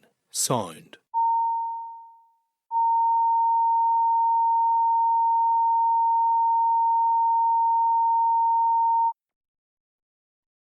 Committee Room 29. Sound.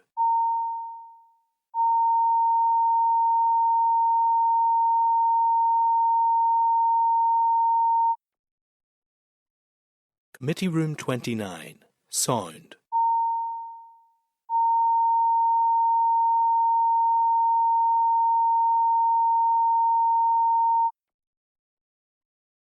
Committee Room 29. Sound.